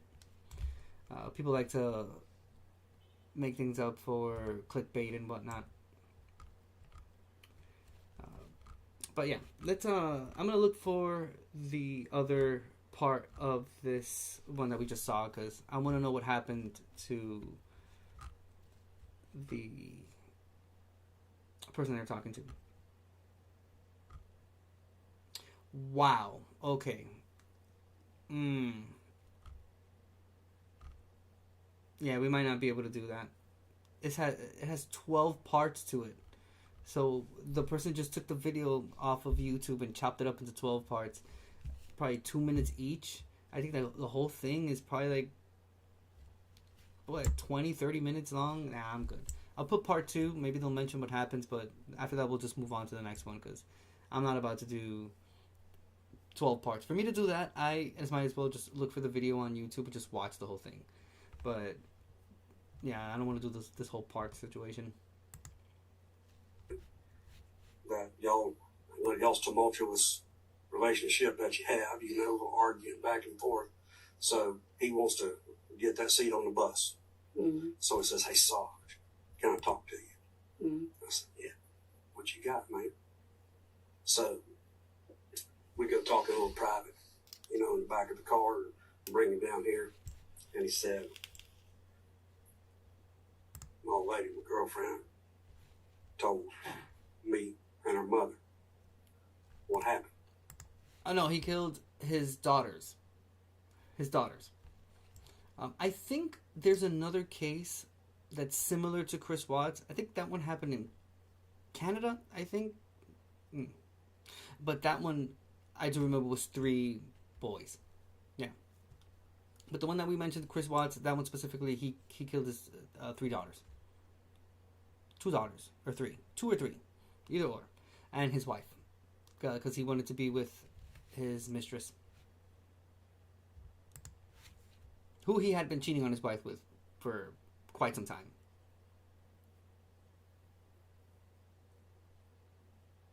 Chad Dorman. Let me see. Is that the one I'm thinking about? Hold on.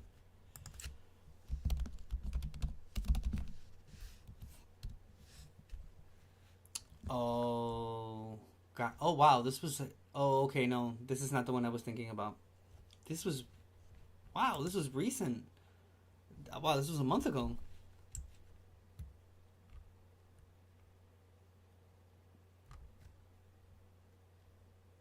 No, wait. No. He was accused. He appeared in court a month ago. Sorry. Let's see. I'm reading from ABC WCPO Cincinnati. It says, document reveals new details about how Chad Dorman allegedly murdered his 3 sons in Monroe Township. What? On June 15th, county dispatchers received a 911 call reporting a shooting on Laurel Lindale Road in Monroe Township at around 4:15 p.m. on Thursday. Body camera footage from officers showed when they arrived. 32-year-old Chad Dorman was sitting outside his home with a rifle next to him. He was quickly taken into custody, and prosecutors said he later admitted to killing his 3 sons. 4-year-old Hunter, 7-year-old Clayton, and 3-year-old Chase. Wow. Holy shit. Despite allegedly confessing to law enforcement that he was responsible for the murders, Dorman pleaded not guilty in court on June 23rd. Let's see. A bill of particulars filed in Clermont County laid out more information about the homicides in the months leading up to them, and when Dorman said he'd been thinking about killing his children.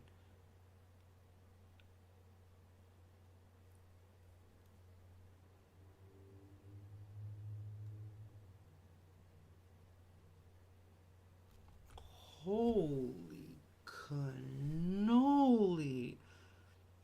I'm just reading like there's an image on the video and it has like some text on it. It says Dorman chased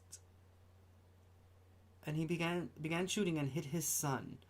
Dorman approached his son and fired one shot into his head at close range.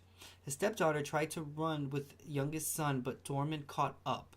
Dorman attempted to shoot youngest son in the head, but the gun didn't fire. Youngest ran to his mother on the side of the house, but Dorman shot him at close range. Oh my goodness. He planned it for a whole year.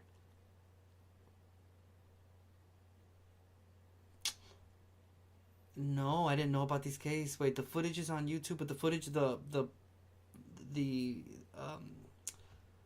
body camera? Oh, snaps. Ooh, let's see. Maybe I could find it here on...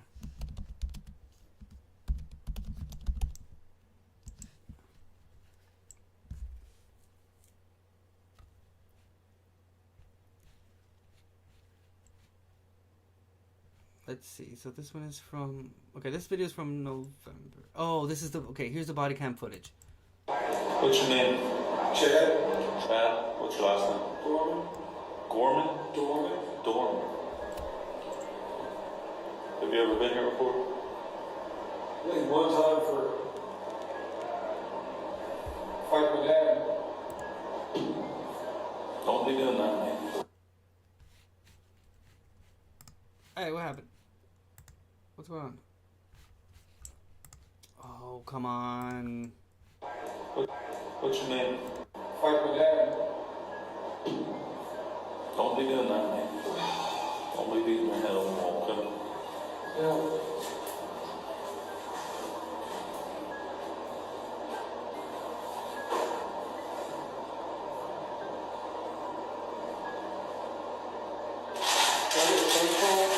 Phone call? Once we get done with the process and they're finished with you, yes, we'll let you make a phone call. You get that one?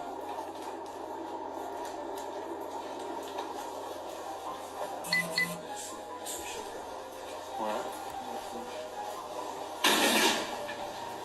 Step down here. What's your name? Well, this one didn't show anything substantial. Show us your fucking hands now!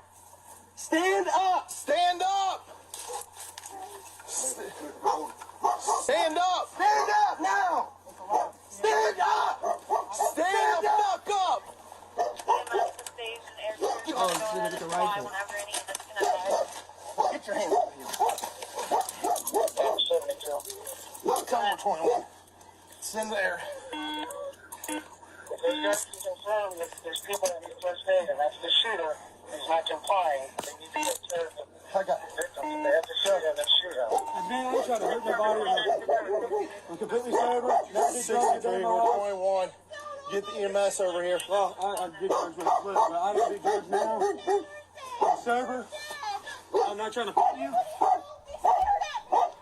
63. Get your butt inside. Holy shit. Get your butt inside. We on primary? Now. 29, we got 3 main. Down 16. 63, we're 21. Have EMS respond over here. You're clear, they're being advised. Robert 34, just started mass casualty response. Is the black box one of the children? Is that what they're trying to cover? 63, do you you want them to respond to the Laurel Lindale address? Where exactly do you need them? We're right in the front yard. Oh shit, it is. Oh my god. Is that... Wait. What is... There's something on the right-hand side of the screen, right where the box, like that black box is... Oh my goodness. No, I didn't know about this. Oh my goodness. What are you doing, man? Hey, pretty copy on this. Can I roll over? I ain't gonna hurt you. I ain't gonna hurt nobody. You got anything on you? No, I ain't got nothing, man. Phone, that's it. I ain't mad. I ain't nothing. Oh shit, it is where it's... Oh my goodness. Just make sure that dog don't come out. I don't think he'll bite you. Just don't reach for him and try to grab him and pet him. All right. He won't bite you. What's going on, man? Nothing. Can I stand up? It's kind of uncomfortable. I'm gonna get you here in a second. I ain't running away. You can do whatever you want. Wow.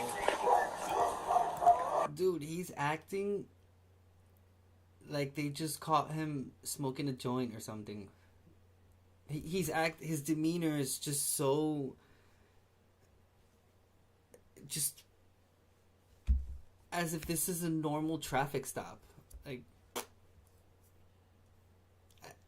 as if he just didn't commit this heinous crime against his kids. Wow.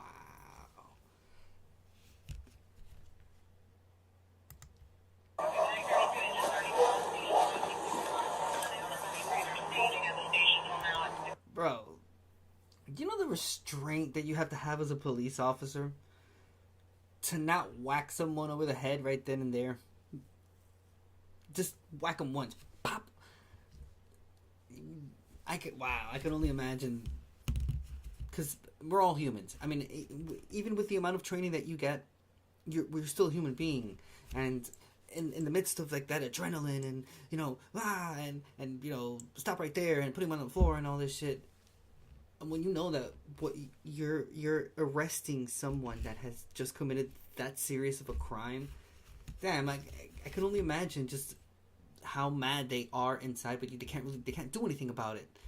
But they're like, I don't know, kind of like the police officer would have wanted to just like punch him a couple times in the back of the head, just out of sheer revenge over what just happened.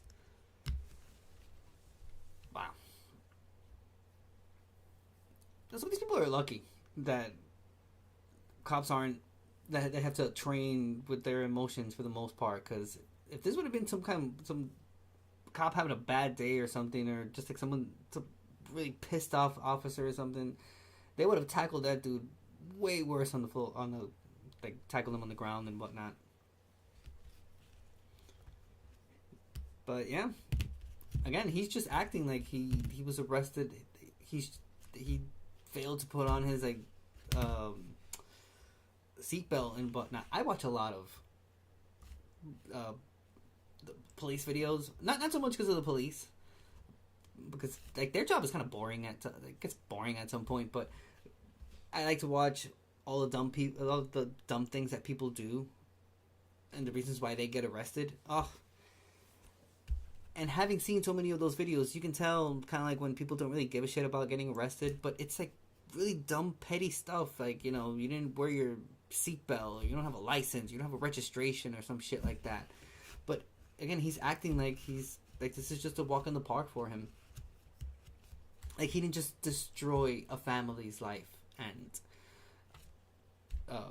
the mother of the kids' hopes and dreams and future. And how are you supposed to live after this? Like, be honest with yourself. Like, there's no possible way that you could live a fulfilled life after having endured something like this. There's no possible way. It doesn't matter how much therapy you go to. That'll probably kill him in general population. Oh yeah, 100%. Oh yeah. The thing is, it just doesn't. It doesn't. I don't think it takes having kids to be able to understand the value of human life, especially with children. They're defenseless. It's like there's just no way. And I don't know, it's quite morbid when parents have to you know, have like funerals and burials for their kids and whatnot. No, it's horrible.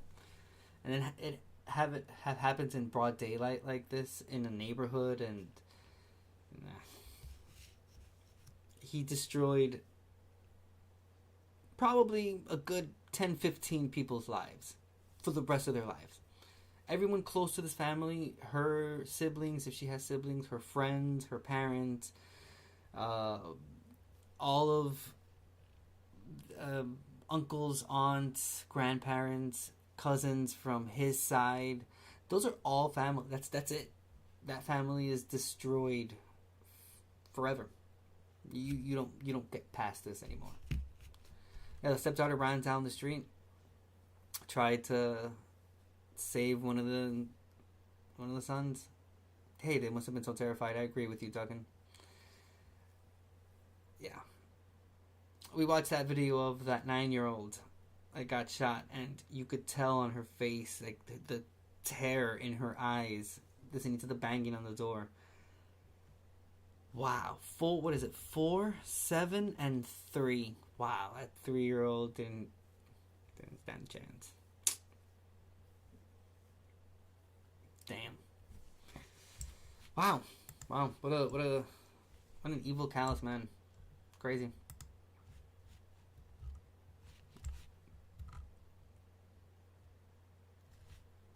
Let's see, what is this? 911, where's your emergency?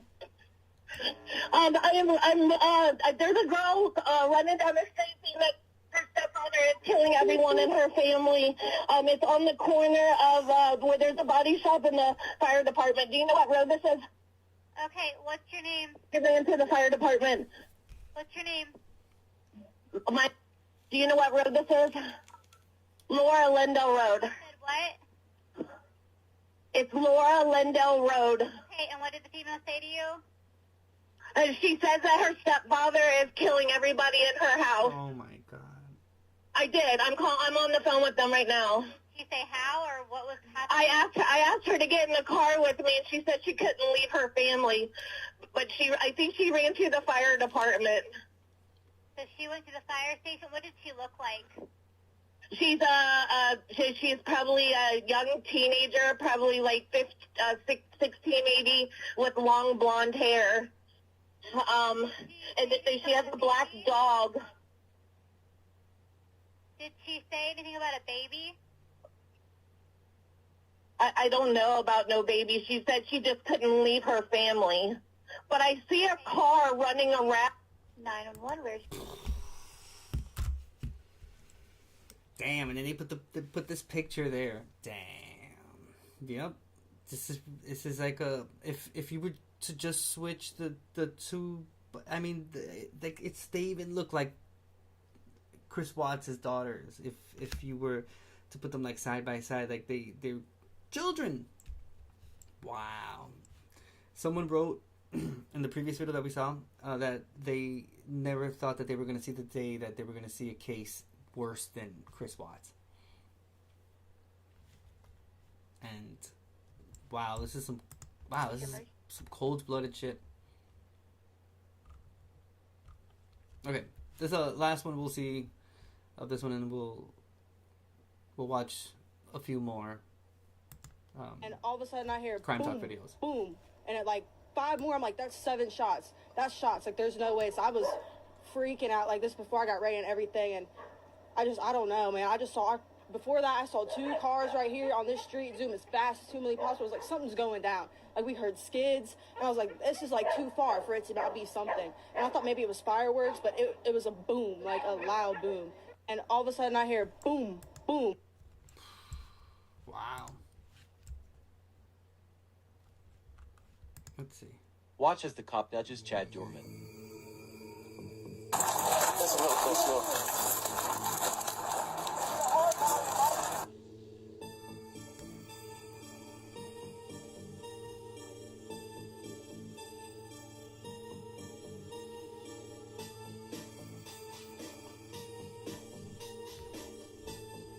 Okay.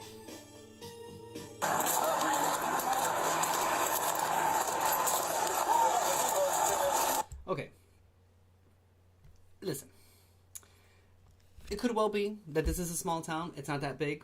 The police officers that are in this town all grew up with each other. It happens all across the United States. The smaller the town, the more chances there are of people knowing each other like that. There's plenty of police videos on YouTube where they'll like stop someone and they just tell them like right away, like, hey Pete, dude, you need to stop drinking, bro. Give me your license. And it's because they went to high school together, and there's like they know each other. A lot of the cops that live in that work in small communities and small towns, you get to know everyone that's there some way somehow, and there's that sense of community. So, okay, I mean, I think it's reaching. The crime was still committed. You know, I don't know what they're trying to say with this video. Like the cop nudged him, but like he knew who he was. Yeah, there's a high chance that that cop probably knew who that person was. It means absolutely nothing, other than he nudged them. I don't know. I just feel like people want to extend. They want to find things where there really isn't any meat in that bone. So I didn't see anything that would have caused me to think anything differently. But yeah, it's just precious life taken away. I think the smallest one with his hat to the back was he just had like that innocent like kid face, like he just saw like a butterfly or something. It was like, damn, unbelievable. Let's see, is there any other interesting video? Oh, snaps. Look at this, Bush. So well, he said cash out Brazil. I have a friend that works at the jail. She said inmates are going crazy to get to him. Matter of fact, scratch that. I'ma see you a stack just cause you fine as hell. Yep. Yeah, he won't last long.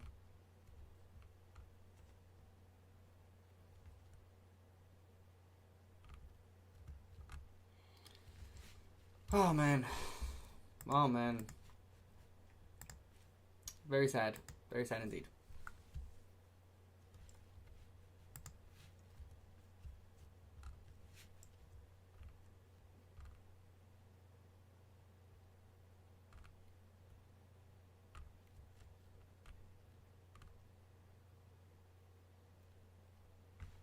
Let's see, what is this? This is the home video that left thousands speechless in the 90s. Let's see if it'll leave us speechless as well. This is from unanswered.crimes. Let's see. This video is about a half-hour-long video that supposedly was sourced from a VHS tape that was found in the late 1980s or maybe even early 1990s. It was dubbed and redubbed for circulation and sale among bootleg collectors, often under the table at horror conventions or through mail-order tape trading communities. As you might find around the jaw, it might be left there. Okay, so when you bring out the jaw, so I'll show you later. I'm in the real confidence of it. Sometimes the tape was even sold in a video compilation along with other gruesome home videos, often bearing the title "Ensuring Your Place in Hell." So you can lose it real fast, all right? So when you find it, okay, the jaw is usually like that, around this shape, okay? It's like the source of the original footage, as well as the identity of the young man in the video, still remains unknown, even up to 3 decades later. Ooh, that sucked. So everyone, it's just... Oh, I think this is the one... Is this the one that they found? I don't want to put that... it doesn't have any actual... Oh, it does? To explain the backstory to this whole thing. This happened in Grays, England. In the early mornings, a truck drove by an industrial estate containing human cargo, except none of the people inside were alive. This truck was parked somewhere random, and pretty soon, not the police, 5 ambulances came and inspected the truck. they found a total of 39 bodies that were lifeless inside of the truck. Pretty soon the police came and tried to piece together what actually happened, as well as taking the truck over to be examined and taken in for evidence. The only person right now that was detained was a 25-year-old who was driving the truck. He was arrested for suspicion of murder, and he supposedly came from Ireland, as the detectives found Irish stickers on his window. Detectives also found out that the truck could have possibly came from Ireland, but as of right now, nobody knows what exactly happened. Some people say that this was just a bad case of human smuggling, and others say that the 25-year-old killed a total of 39 people and stuffed it in the back of the cargo truck. Either way, both are bad. Like and follow for more. Great information. Content creator is called Your Mind Is Mine. I just wish he had lowered the volume on the music so we could understand what he's saying a lot more. Recurring theme with these true crime videos, though, because if you're talking, you should want to have the music as background, not overpowering what you're saying. But I don't know, that's just me. This is from the Interrogation Vault. We'll check out a few more videos, and then we'll call it a night. I will be live again tomorrow at 9 a.m. Pacific Standard Time for True Crime Daily cases. Our regular old reading through and discussing cases that we find on the website True Crime Daily. So that's tomorrow at 9 a.m. Pacific Standard Time. I'm guessing if you're anywhere from Nevada on, times change, literally. So, what is it? It could be 12 if you're in the East Coast, 11 if you're sort of in the Midwest, mid portion of the U.S. Bam. That'd be the time. But on my end, it's 9 a.m. Pacific Standard Time, and I will be live again for True Crime Daily tomorrow. Let's watch this one. Again, this is the Interrogation Vault. Let's see what this short video is about. Right? Where? In our neighborhood. Down our main street. Is she good? No, she's not. She's dead.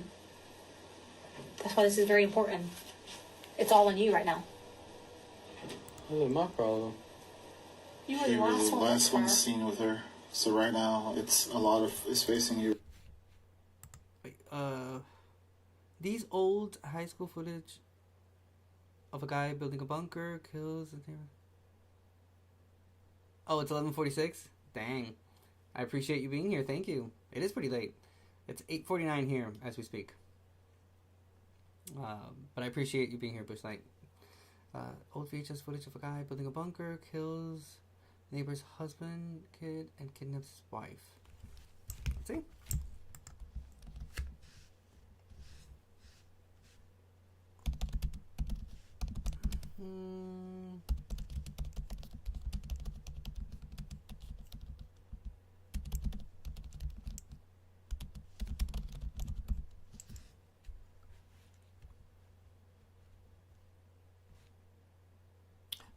Is it a Bush the Prepper family killer?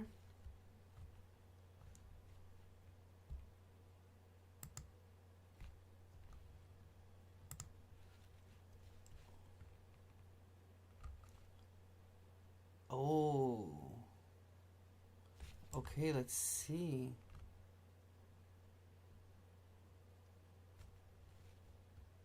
Okay, so it says that it's from 2012.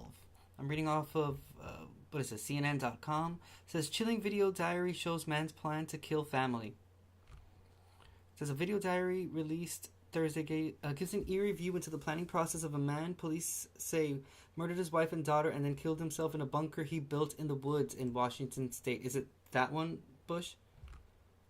Oh, let me know in the comment section. It says Peter Keller, 41, shot and killed his wife, Lynette Keller, and their 18-year-old daughter, Kayleen Keller, and then set a fire in their Seattle area home in April. Again, this is 2012. The King County Sheriff's Office said, a video diary Keller left behind touched on his decision to kill his family, but still gave little information about his reasons. Oh, so it's not this one. So it's not Peter Keller. I did see another one here. Let me see. Oh. Maybe it is the same one.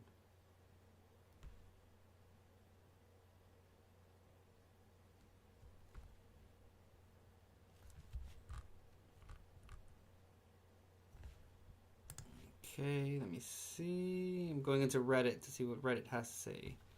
I think it's the same one. They're talking about Peter Keller. But he did build a bunker. It says someone wrote that they had just finished watching an incredibly eerie video about Peter Keller, an avid video diary enthusiast and survivalist, who would regularly record video of his family life, holidays, and events such as his daughter's graduation. Disturbingly, he also documented his plan for quote-unquote the end in a videotape found by the authorities in his bunker. In the video, we see him building his bunker in Rattlesnake Ridge, Washington, which he had reportedly been building and prepping for since 2004. In the recordings, we hear his thoughts about life, the process of building the bunker, and his plans to murder his family. Yeesh. The tape was found among a stockpile of ammunition and weapons, improvised explosive devices, and his bulletproof vest. He also had about 45 pounds of beans, wine-making stuff, vodka, propane, gasoline, food, soap, and other supplies in his bunker. When his bunker was finally complete in April 2012, Keller murdered his wife Lynette, 41, and daughter Kayleen by shooting both women in the head with a silenced pistol. He then set fire to their home to cover the crimes before fleeing to the underground bunker. After a couple of weeks hiding out in his bunker, he was located by a SWAT team after they saw smoke from his heating system rising up through the trees. Following a 22-hour standoff, he killed himself, something he had vowed he would always do before getting caught. Oh, wonderful. Yeah, let me know tomorrow, Bush. But this one's still pretty interesting as well. I did not know that this happened. He built a bunker and everything. Wow. It's crazy. That's like a whole thing now. My wife's boss, he was telling us that he lives in San Francisco, and the house next to him, not the house next to him, like 2 or 3 houses down, someone bought that property and they started building a bunker underneath. Crazy. I guess some rich people, or some people are catching on to things that the general population is not catching on yet, and they're building these bunkers. I don't know.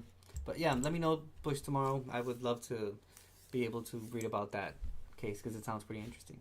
This Peter Keller case, I'm going to leave open because I want to check out this documentary later on tonight. I'll watch it with my wife because it seems pretty interesting. He apparently did a whole bunch of vlogs, so there's a YouTube video that has like a compilation of all of them, I guess, and that's what I'm going to watch afterwards. Quick reminder, I do have a Discord. Remember that Discord server? Join in. That's at KAS. It's discord.com/KAS True Crime. We watch documentaries, true crime cases, horror movies, weird shit. I really love aliens,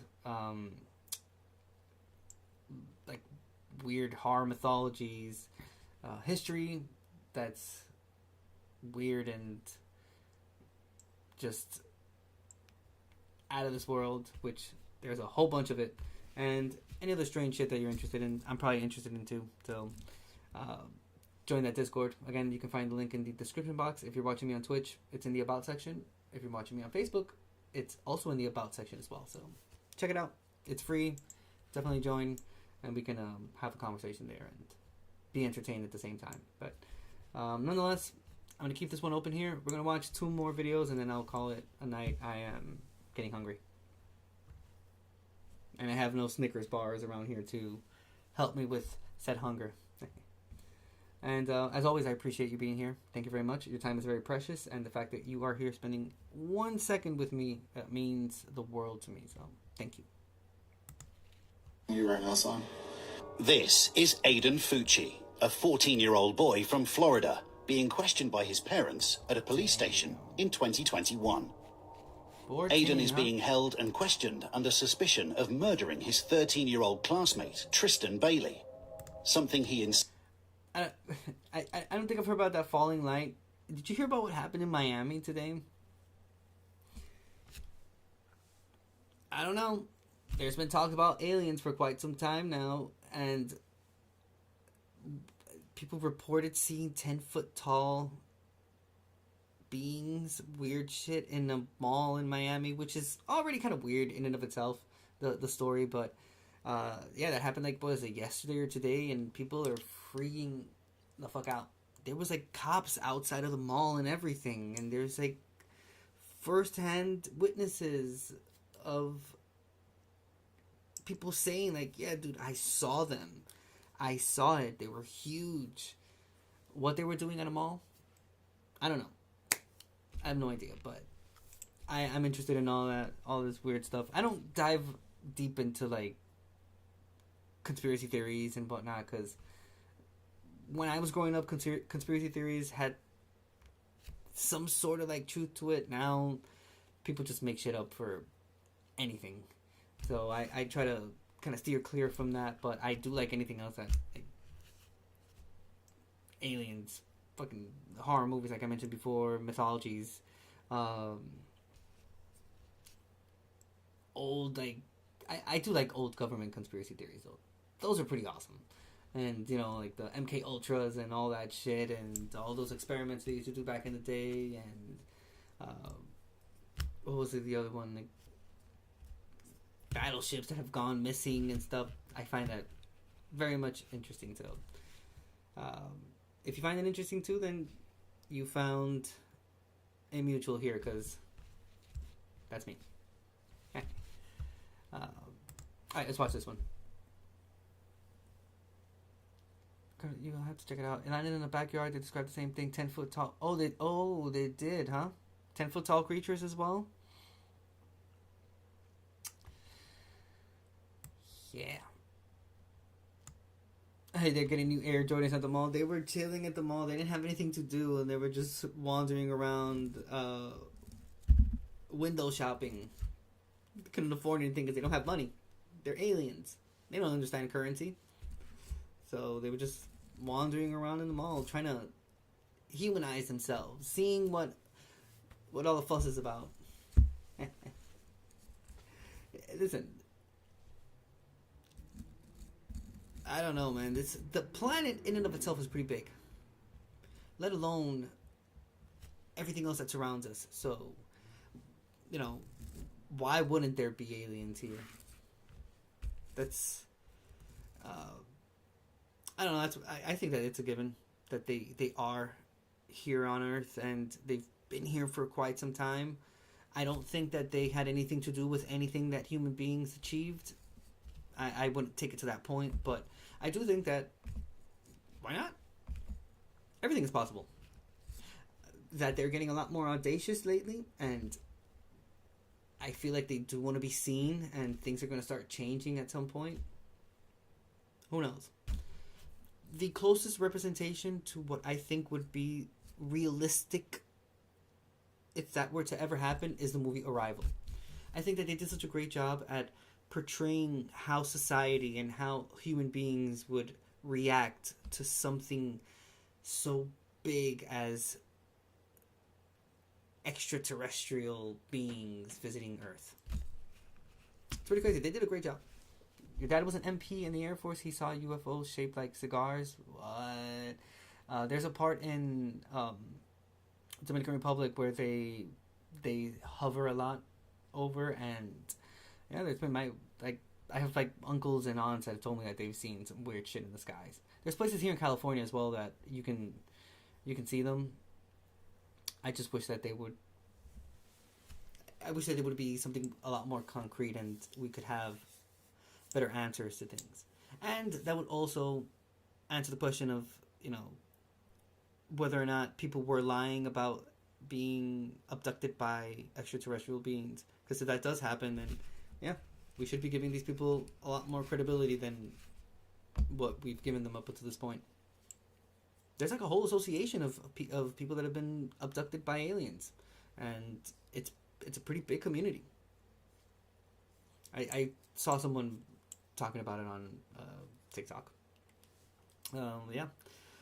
It would prove them correct, and it would take us one step further to answering a whole bunch of questions But I think at some point, who knows? Maybe not in our lifetime, maybe so, but at some point there's going to be some sort of direct communication with extraterrestrial beings and whatnot. Of course, I think they're already here. Yeah, listen. I think that if they were here, I think that they would be probably hiding in oceans, as opposed to them being integrated into society. I think they would be hiding in the most remote places that human beings would never be able to find them, like Antarctica or some shit like that, or the depths of the ocean where human beings can't touch that down there. I don't know. It's a little harder for me to think that they are already integrated into society, but who knows? Who knows? There's some celebrities that are kind of weird looking. But yeah, nonetheless, I think they would. In my opinion, I think they're all in the ocean, and they have like settlements down there and shit. You can imagine anything you want about the ocean. It doesn't really matter because we haven't discovered anything so deep yet. So for all we know, there could be Atlantis could be down there, and we have no idea. So I deviated from topic, but I like all this weird shit because it's pretty interesting. I mean, think about it, Duncan.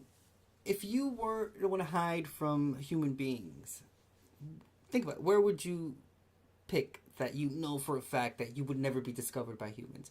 You can't go to the top of a mountain because we have like helicopters and shit. Can't really hide in a cave and whatnot because they could be able to find you.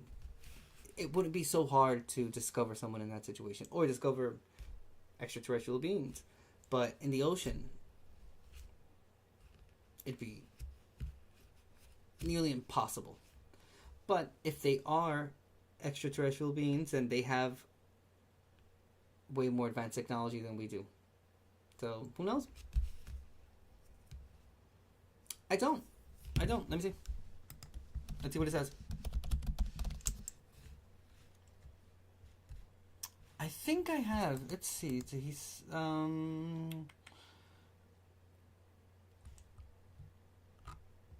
okay, I don't think it's this person. I think it's this person. It says UFO witness.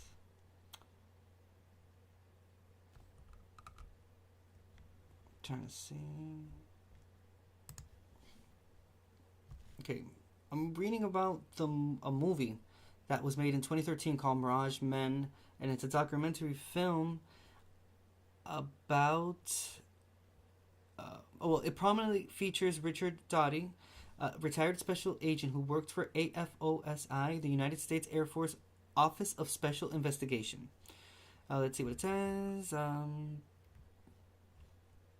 Nice, has positive reviews, scary, unsettling, and offered profound food for thought. Okay, but what is it about? Okay, it says okay, so Mirage Men suggests there was conspiracy by the U.S. military to fabricate UFO folklore in order to deflect attention from classified military projects.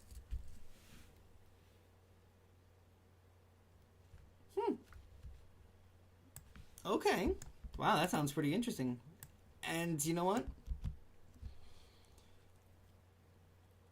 Do you work for the United States military? Bring out false information about USA. Interesting.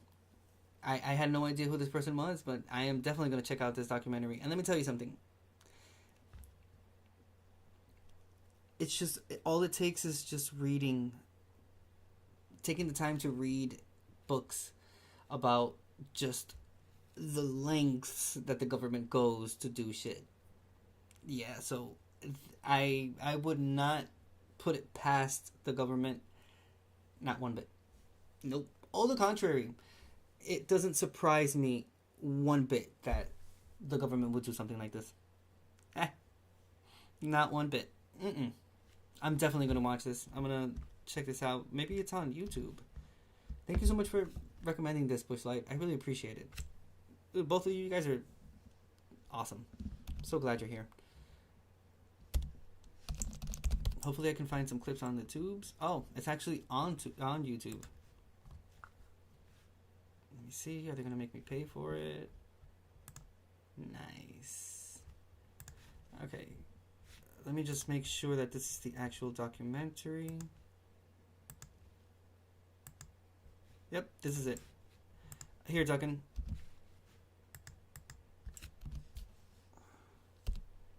That's the link for the documentary. Or so I think it is. It's supposed to be free.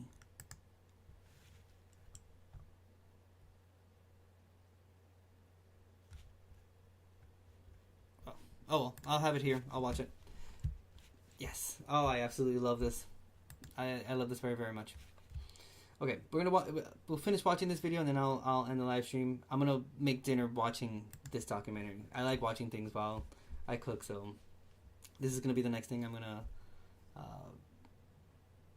check out.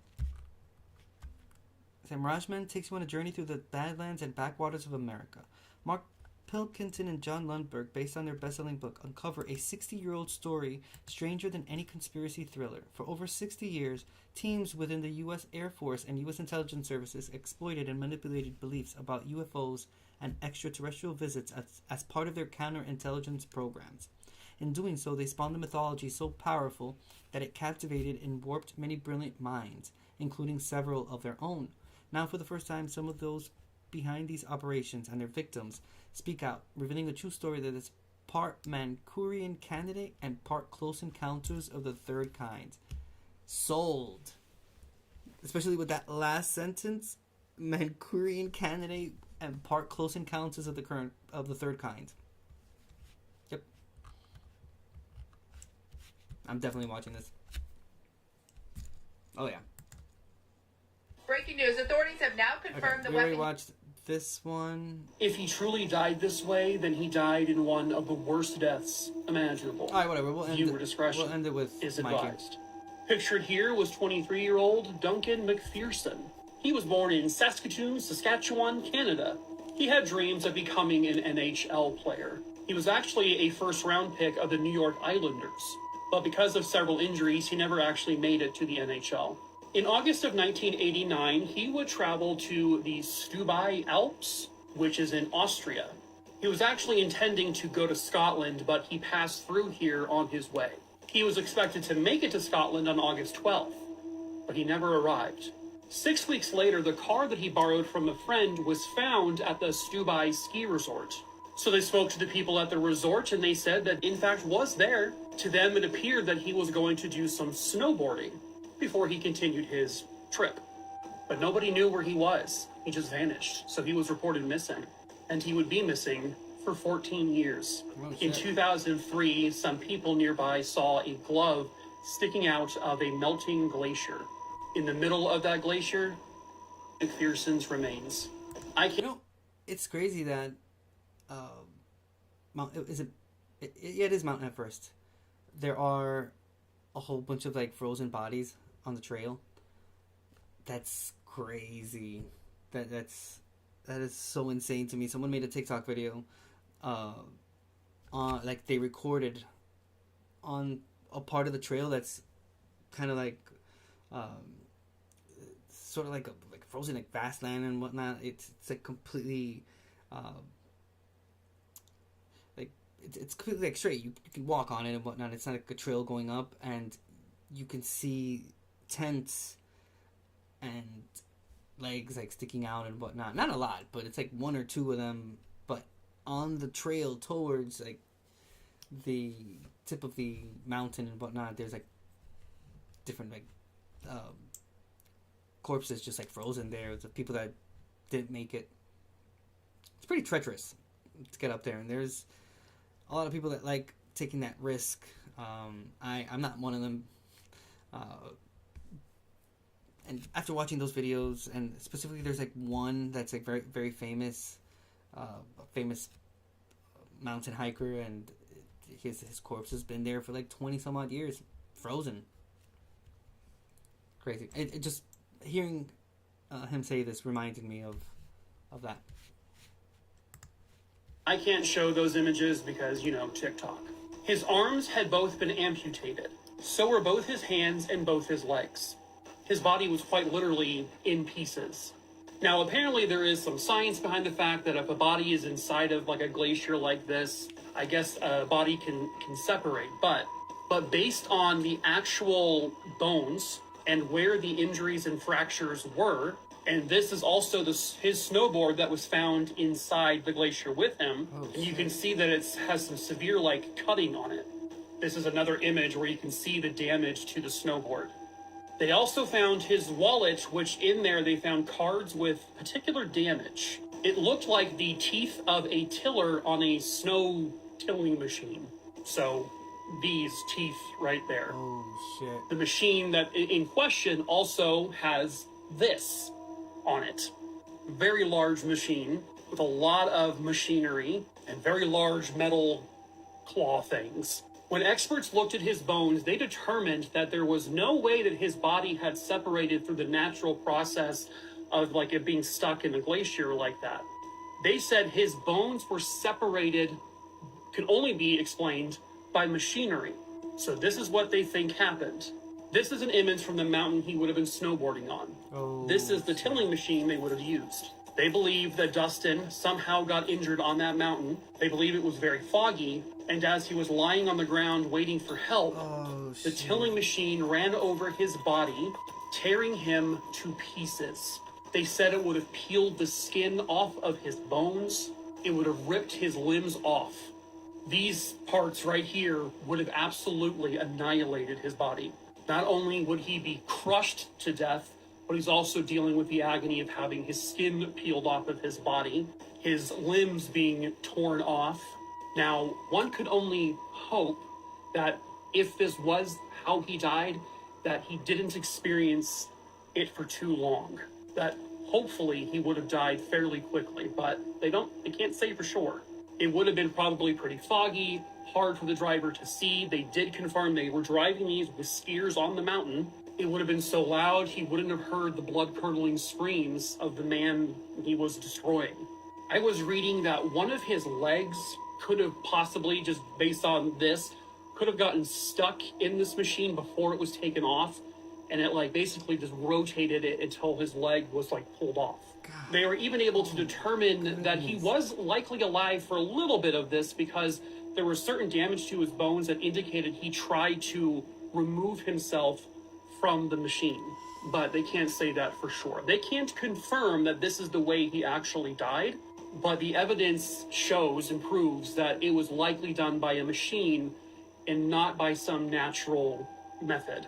So, what they believe happened is either the driver realized what happened after the fact, was afraid of possibly losing his job and being, going to trial for manslaughter because he had broken safety protocols, or they think maybe he was drunk. And again, the whole trial and manslaughter stuff.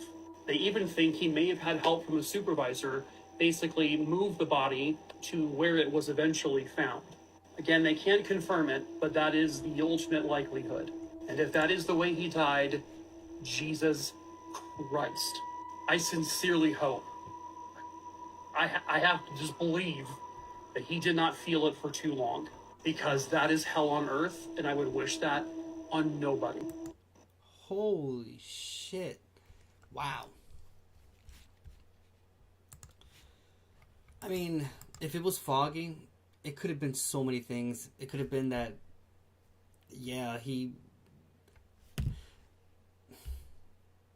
could have, like, bare minimum, sprained his ankle, was lying there in the snow, and maybe he didn't realize that snow plower machine was passing by.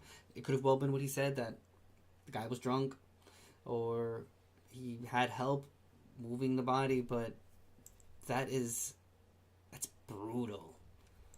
Wow. I mean, just look at the image.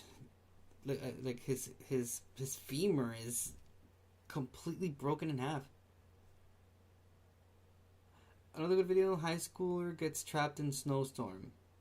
That sounds like the plot of a 80s horror movie. does it? I mean, it'd be a lot of coincidence if you tell me that there's a serial killer involved there. I used to read these the young adult horror books back when I was growing up. There was a whole bunch of them. It was so famous back then. I don't know what the hell happened. So wonderful too. I think that's when I started my whole, without realizing that it was true crime, but that's when I started, I don't know, having more interest in things that had to do with, you know, like cases and, you know, weird things that happen.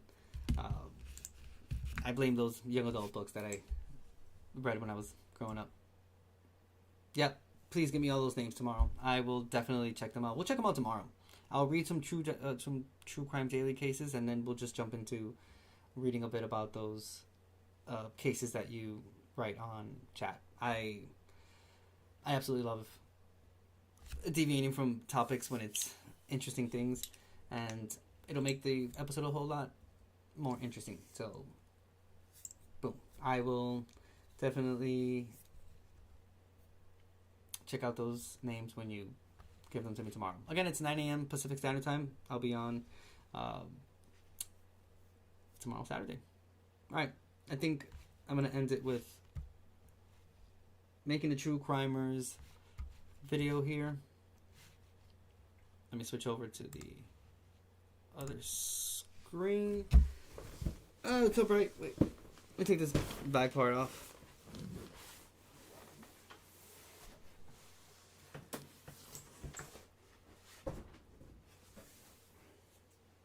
I don't know, makes it a little bit more homey. Alright, well, thank you so much for being here, both of you. Duggan, Bush, I really appreciate it. Have a very good night. It's like 12 something on the East Coast right now. Damn. About to make myself a sandwich. You know where to find me. I'm all across social media. It's right here. Instagram, TikTok, Facebook, Discord, Twitch, Patreon. That's $1 a month for Patreon if you want to further support me. You can use your Amazon Prime on Twitch. If you like my videos, comment on them on YouTube. Let me know what you think. Subscribe to my channel. And yeah, Duggan, Bushlight, have a very good night. Hope you sleep well. Thank you so much for being here. I appreciate the support. And I'll see you guys tomorrow. 9 a.m. Pacific Standard Time right here. This is KS True Crime. Have a very good night. It's sandwich time. Peace.